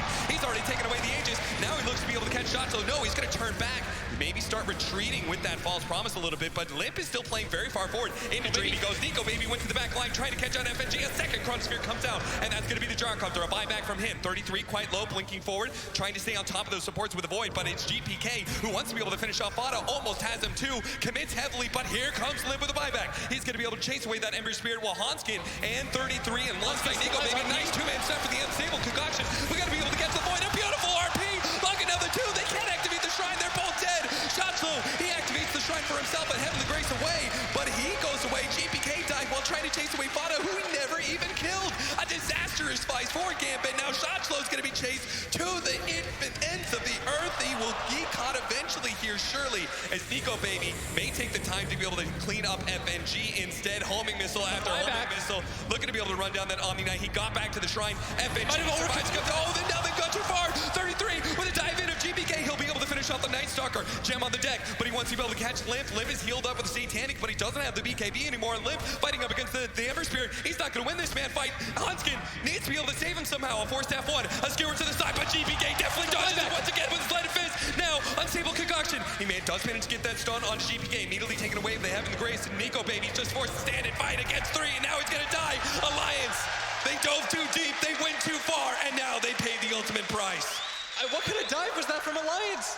They were perfectly fine. FNG, yes, he used his dieback, but does it really matter at that point? We started off this game 3 talking about the pressure of what this game means, either being eliminated or going into the grand finals. And that pressure right here in those high adrenaline situations where you win the big team fight, you lose your mind, you go a little too far. If they don't make that play, they can just confidently march down. They'll be playing 2v5, 3v5 in fact. Yeah. And they'll feel really good about that position. I mean, they just want to fight against Aegis and Refresher Shark too. Like, you had to be confident you could take another fight if you just chill. They know there's no buyback on Dream, and instead they're put in this position where Limp, he's dead for 60 seconds. This is likely going to lead to at least a Rax. Dream is going to respawn at the perfect time. Alliance, without any of their cores, they've got to be so careful about losing any of their supports now. And Grimstroke, the timing of his stun when it explodes onto both cores under the tower. Pressed up. Alliance do have the glyph. Dream's gonna find a double damage rune. They've got 35 seconds. What are they gonna do right after they take this tier 3? We'll see if GPK can find any sort of initiation. Dream with this DD rune, they might even go for more. Can you fight with the Gyrocopter still down for that small window, or Gambit just gonna take I think they should just take the one, set. just the 2? I think you take another set here with the DD. One more set. Double damage, still has plenty of time. But are they gonna get caught though? Maybe just the melee racks and back? Yes. Yeah, that's what Dream says. He's like, I'm getting the hell out of here. Gyrocopter's coming back up, boys. If you don't get the DD, you actually just take 1 Rax, and that's it. But because of the DD, Dream gets there in time, and they even find the Shrine for their troubles. They're gonna go up by 8k gold. What a swing that was. Coming on the heels of Alliance just diving into tier 4 towers for a 5 support. And grouped up perfectly for GPK to make that big jump in. What does the win probability even look like after that one? You can see that defining play where that happened. Yep, bounce back and forth, up and down, but right now in the favor of Gambit. Gambit, though, They're going to start recovering a lot of their buybacks, both the Void and Rubik. Going to have theirs soon. And Alliance, they need to farm up some gold to get some of theirs back, such as on 33. And it's a regen rune, Arcane Rune at bottom. This game can still go either way. Any more level 25s yet? No. Do have the Void with the 25% backtrack. And Omni Knight with the Heavenly Grace cooldown. That's why there have been so many Heavenly Graces. A 6-second cooldown for a 12-second duration. 2 people are going to have a Heavenly Grace on them in these fights, making it really tough for Alliance to keep the lockdown on these guys. The buyback's now available for this Faceless Void, and there's none on Limp. Gotta be careful about their positioning. Vada's done such a good job, by the way, since the mid-game where he was getting caught out. Yep. Now he's recognizing his positioning matters so much. You could see he is improving from game to game. These little things from the 5 position, obviously new to the position from this season, played off lane last year, and most of his career was a mid laner. This top push, by the way, is going to alert Gambit to the fact that nobody's here. Yeah. Almost certainly in their jungle. Alliance is very obviously playing aggressive, and Gambit will just sit inside their base until somebody shows, and as they do, immediately pop back out. Octarine now for GPK. Recharge time starts getting a little insane. GPK's been insane in the last 2 games, by the way. Yeah. This Ember Spirit does so much work. He's made so many fights theirs with his play and his positioning, dancing around them non-stop. He's trying to poke at the Alchemist here, see if they can force out a BKB. And he's got to be careful, too, of the chainsaw because of the Scythe of Ice that was picked up by FNG. Will be able to get that chain stable into the Chronosphere with the False Promise already there. Vada in position, in time to be able to save this Alchemist. He stood start regenerating up. Oh, what a skewer! They're going to be able to group all these heroes up. They don't even necessarily need a chainsaw after that one. The Alchemist is able to cleave through almost all of them. GPK still going to be alive. FNG dead with no buyback. 33 trying to stay on top of these heroes while playing around the cliffs is looking to be able to slow them down with the Voids. They're going to make sure that Shotslow has no chance of retreating, and now 33 chases for more. He's got another Void to be able to slow him down. Vampire, he's looking like a juicy, easy target to be able to take down into Rubik, but the GPK, if he's silent long enough, maybe they can actually kill him. They have the Grace, finally the silence wears out. A sleight of fist, jump over to the left side. 33 hitting with the Ghost Scepter, but lightning procs are hitting him. He's sitting and hiding because maybe he doesn't have his Nico Baby right now. Sleight of fist, and finally he does go down. Nico Baby to fall as well. Gyrocopter not going to be bashed up just yet. Another false promise from Vada. That's going to be able to save Limp, who does not have buyback here. But Hanskin, he may not have buyback as well. He gets away with the Shadow Blade. They didn't see him. He goes to the left, barely has anything up. He hides no away. Buyback. Alk immediately used his. And with the buyback from the Omni Knight, puts them in such a good position. They're going to wait out the bounty runes. But what do you do here as Gambit? Because you can't really force the fight. You're going to assume that 33 has his buyback. You don't have Chronosphere for 60 seconds. That's long enough for the Oracle to be back up with a little bit of time. I don't think Gambit can do anything for this. And Alliance, once again, getting a little bit too over-aggressive. Yes. Just a little bit too much. But if they win the next fight like that, there won't be buybacks this time around to turn things for Gambit. And they still have it on the Void, and it's going to come up in a minute for the Ember Spirit. That's true. Actually, the Ember Spirit is the scariest one, right? Because of all that mobility from the Aghanim Scepter. Actually, Alliance that are in the much worse position without the buyback now for Nico Baby. They will have a buyback Vada coming in for Limp. Yeah, but Vada's buyback matters so much. Oh, yeah. Being able to just come back into the fights, buy out, have his ulti available at all times. He saved his course so many different times through that usage. Yeah, especially with the much lower cooldown of False Promise. Once you get it to level 3, 45 seconds only. 10k Goldie. Gambit should poke right now. With the Chronosphere up and no save, if Dream was in position right now, this could be a kill. They're going to take the Shrine instead first. Limp's going to get poked out just a little bit. They've got to be careful about overextending. It's going to be the Chronosphere. They don't have a save for him. He positioned himself for it because he does have a buyback. He's basically saying, go ahead, Chronosphere me. I'm going to have buyback. We're going to try and win the fight immediately afterwards. Dream's got to be careful. If he gets way too out of position, he could just skewer him really far back without Gambit being able to make any sort of rebuttal. 80 seconds on Limp. They're trying to see if there's a position where they get a catch with his buyback. Smoke up 33. He's going to go into the back line with a Dark Ascension while they start the initiation on a Dream. Now, Nico being kited up. They're actually going to turn on to 33. Immediately, they use the Guardian Angel because 33, he wants to try and go for those supports, but can't quite finish him off. The Soulbind under 33, trying to stay away from his supports. Actually, Hans gets a little bit too close. He was trying to go for an RP, but now he can't blink forward. So on the left-hand side, they're going to try and chase down Dream. Dream forced to fight during his time walk while it's on cooldown, but as it comes up, he jumps away. But the missile's still chasing him, and he's running low on mana. He's only got 100 mana to work with. That's 2 time walks away. They stable concoction. Can't get away from that one. Can't get away from the missile either. Another one's up in 3 seconds. Forced out. Trying to get him away from the sound. Slowed down by the Void. He gets nailed by the call down. That's going to slow him down. But the Lincolns and GPK actually jumping into Alliance to force him back. This time around, Alliance do not overextend themselves. Look at their base, though. Gambit, they got their Void out. GPK just creating this impenetrable wall. The buyback was used by Limp. He had to at that point. Yeah. Gambit was daring him, but the fact that they got out with all 5 heroes was massive, right? They forced out a buyback from Limp. They still have their buybacks, and in time, they can play And a for the Roshan is up now. Yep. They've got buybacks on 2 of their cores, 1 of their supports. Their buyback situation is just looking so much better. It's so tough to be able to beat this Void when he has the Refresher Shard. And the Aghanims. That's going to be a big difference, too, in these fights. Oh, yeah. They have to usually play around these timings, but... In Alliance, it almost feels like they should try and contest Roshan, but I'm not sure if they can. But no, that would be the game at that point. I think you just have to hold for the high ground and hope for the best. You have to trust Spada to not get caught in this fight. Well, they will have to. Oh, they're going to try and push out, but it's a little bit too late in GPK. He just went in a big old triangle, making sure that nobody of Alliance could get close with the smoke. I love the way that GPK is playing, by the way. Yeah. He's constantly scouting with his ult. You saw at that bottom engagement when he got the Lincolns off for his Void to save him in the first place. Gonna go for the smoke. Between the Lincolns and the Heaven, the Grace, it's so hard to lock down Dream.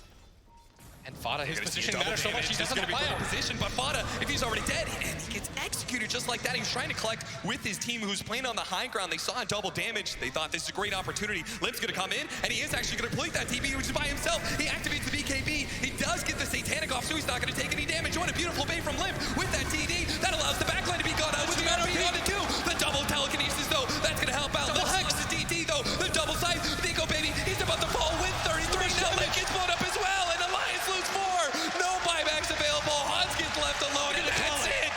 Gambit pushed it to an hour, but they finish off Alliance in style going into Game 3. How did Gambit win this game? I don't understand the dives from Alliance. The one in the base, they're going to be thinking about that for such a long time. They are Alliance. They had the composure to come back at DreamHack. Down 0-2 against Demon Slayers, but here at ESL 1 Hamburg on Game 3 against Gambit, they lose their composure, and they just overextend a bit too much, and Gambit take full advantage of those mistakes. It was a 3-on-5. They had everything up. The only way they can lose that fight is if they do what they did. Short of diving the fountain, they gave GPK such a good opportunity to take that fight, and all of a sudden everything turned around. They had to use the buybacks. They weren't able to find anybody in that bottom engagement when Limp was forced to use his buyback. And in the fatal stroke, Fada gets caught out, doesn't have his. Limp TPs into the Chronosphere. Both these teams push to the bitter end of a Game 3. Both of them have proven they are very strong contenders for this upcoming DPC season, but unfortunately, we're gonna have to say goodbye to Alliance. It's Gambit who are gonna be moving on. They're gonna get their 3rd chance against TNC in the Grand Finals.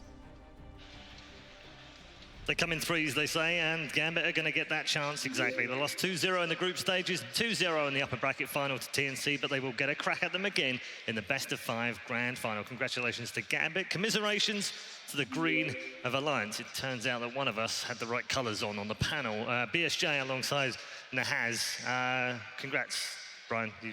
You've won that battle.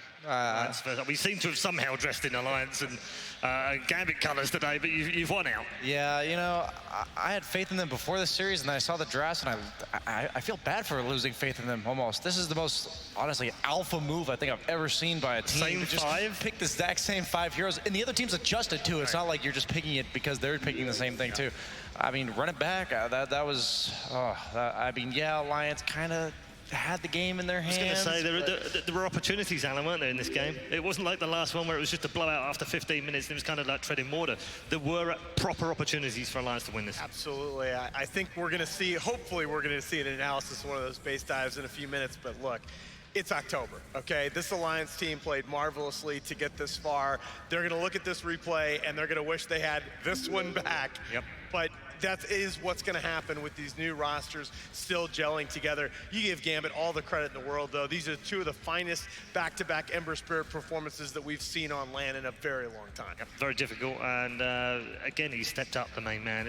We've been talking about this new kid all the time. He's the new No One, he's the new Samal. Call him whatever you want. He's actually doing really well on his first LAN. They played these fights in general so well into the late game. GPK was awesome, but the level 25 backtrack talent on the Void, Omni throwing out Heavenly Grace every 6 seconds, it just made it so difficult for Alliance to isolate these high-value targets in the late game fights.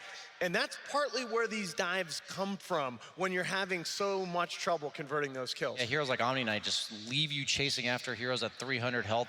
Normal situations where they would not live because they don't have that 50% status resistance, didn't get that extra purification heal. And it's easier said than done to just say, don't chase them, you know? Like, they're so close. If you kill them, you win the game. So much on the line. I give more props to Gambit than I do to, you know, fault of Alliance for what happened in that game. It's a very competitive scene, we know that. Never more so than at the start of the season when there's maybe a few of the old guard missing.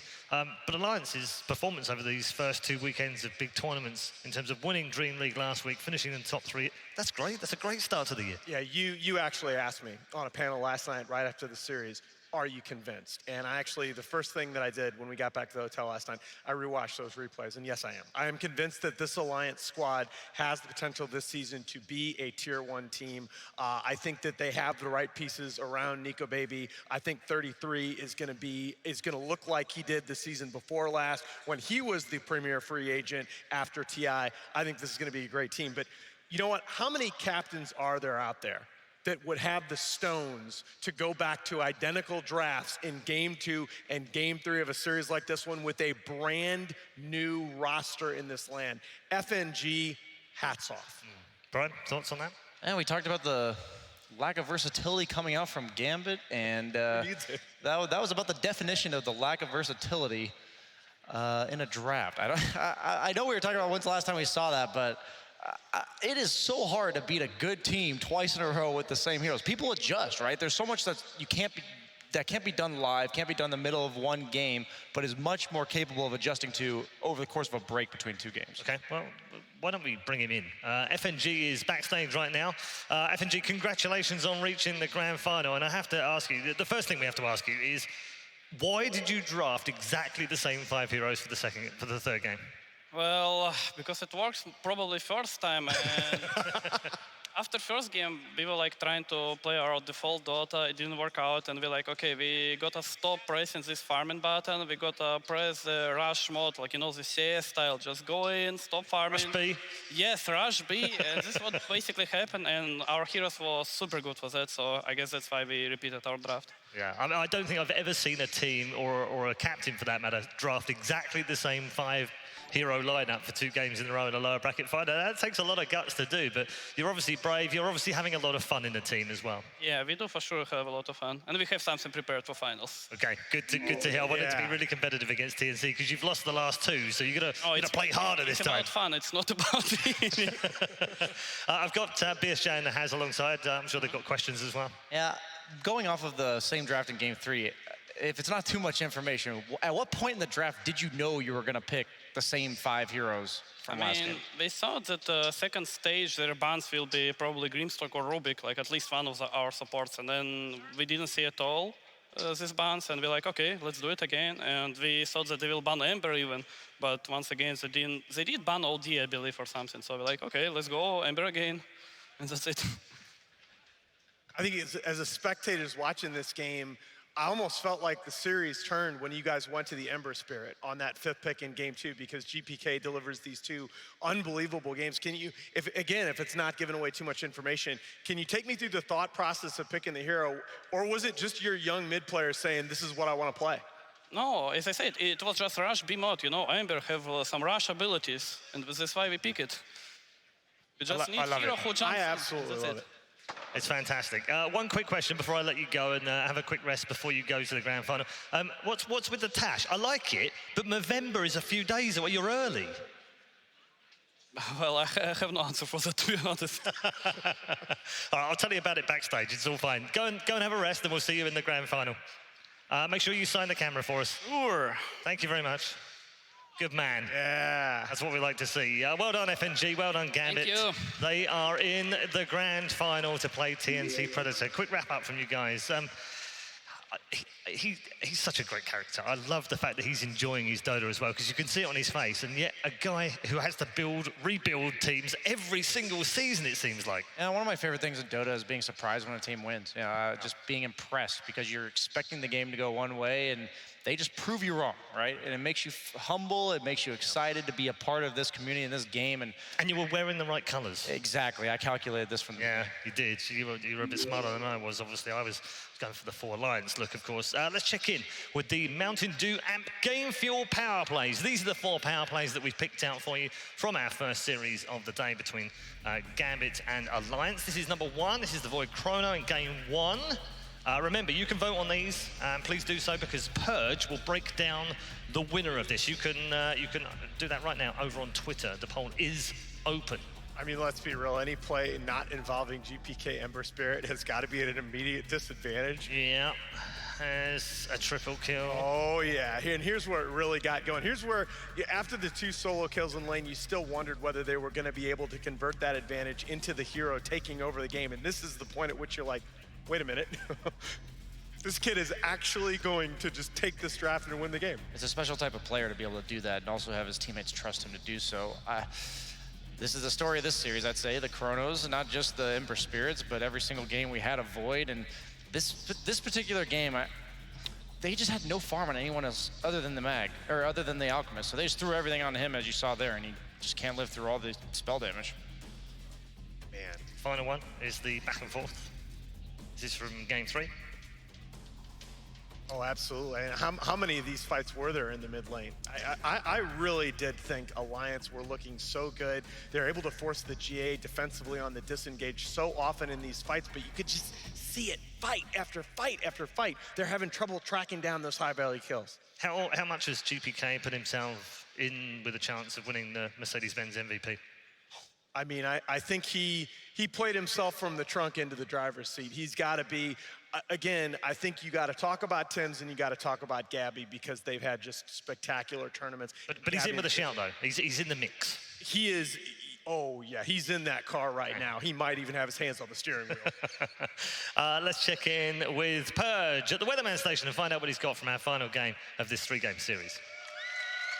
Hey, you guys gonna take a look at the 11-minute mark team fight now. To keep in mind how the Gambit draft is working out here, it's the same as the previous one. You put the Ink Swell on the Ember Spirit, he turns on his Flame Guard, and he runs at the enemy squad. And this is really effective because it puts your opponents on the back line, they're forced to defend themselves, and that's something Alliance is lacking, is disable to stop people from running at you. But the same goes the opposite way as well. Night Stalker over here able to hide in the trees, and he's able to get a good circle of silence going on against both the Void and the Omni, so neither can save each other or protect each other. But here's the lack of disable problem.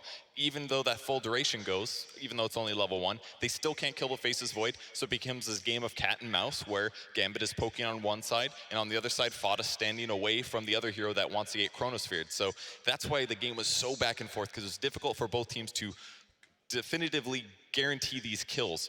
Tier 2 tower gets denied, but unfortunately it becomes daytime, so 3-3 is now the next vulnerability. He's ready every 6 seconds to jump for the Chronosphere. Again, Fada staying to the right to make sure he doesn't get chronoed. But at this point here, where the Night Stalker goes uphill, Fada doesn't want to follow him, he doesn't want to get Chronosphered together. And then as he's backing up, he realizes this is dangerous as well. Void can jump to the right, Chronosphere me here, and then the fight's over as well. So he thinks, I need to go this way instead. Unfortunately for him, the bash comes from Dream. The Chrono catches both heroes. Gyro on the side trying to pick up the supports with Rocket Barrage, and then an amazing moment here was this Guardian Angel. The Omni Knight, knowing this is coming, pops the ultimate. That's going to stop all the flat cannon damage from the Gyrocopter, and they're able to re-engage. Fada buys back, trying to help out here, knowing that his first skill is going to disable Ink Swells or the Flame Guard, but unfortunately, he just had to play ulti-bot all game, and this was a great fight for Gambit. It helped him out for a while, but an ultimately very, very long game and lots of fights just like this. Thank you very much, Purge. Another fantastic breakdown from our weatherman extraordinaire. We're headed for a break right now. Plenty still to come here at ESL 1 Hamburg. Of course, the grand final not too far away. And next up, the PaySafe Card Hall of Fame, where we will induct yet another legend from esports. We'll see you soon. We rise up from the dust and claim our throne.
Folks, I have the honor right now of setting the stage as we induct a new member to the PaySafe Card Hall of Fame. And when we actually look at some of the legends that are already in the Hall of Fame, it is very exciting to add a new face and actually celebrate everything they've done to push esports further. You look at the names like Total Biscuit, Fatality, and Boxer, and now we have the distinct honor of taking a deeper look at our new inductee.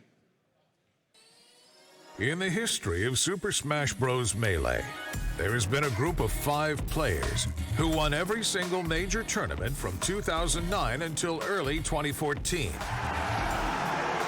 Those players are called the 5 Gods for their incredible dominance. One of them was regarded as the best player in the world multiple times. His name is Adam Lindgren, better known as Armada. After establishing himself as a European top player, he won his first major tournament in 2009 at the second iteration of Genesis, and it started an almost 2-year-long period of dominance. In this time, Armada won every tournament he entered, including multiple major events, making him the best player in the world. After retiring in 2013, he returned to professional Smash in 2014. Until then, he was mainly known for his innovative Peach play. It was actually boring to see Peach players play, so I want to try to change Peach metagame. But now he would also pick Fox and show incredible prowess with the character. Now playing for Swedish esports organization Alliance, he again went on a tear in 2015, once more establishing himself as the best player in the world, a title that he would defend throughout 2016.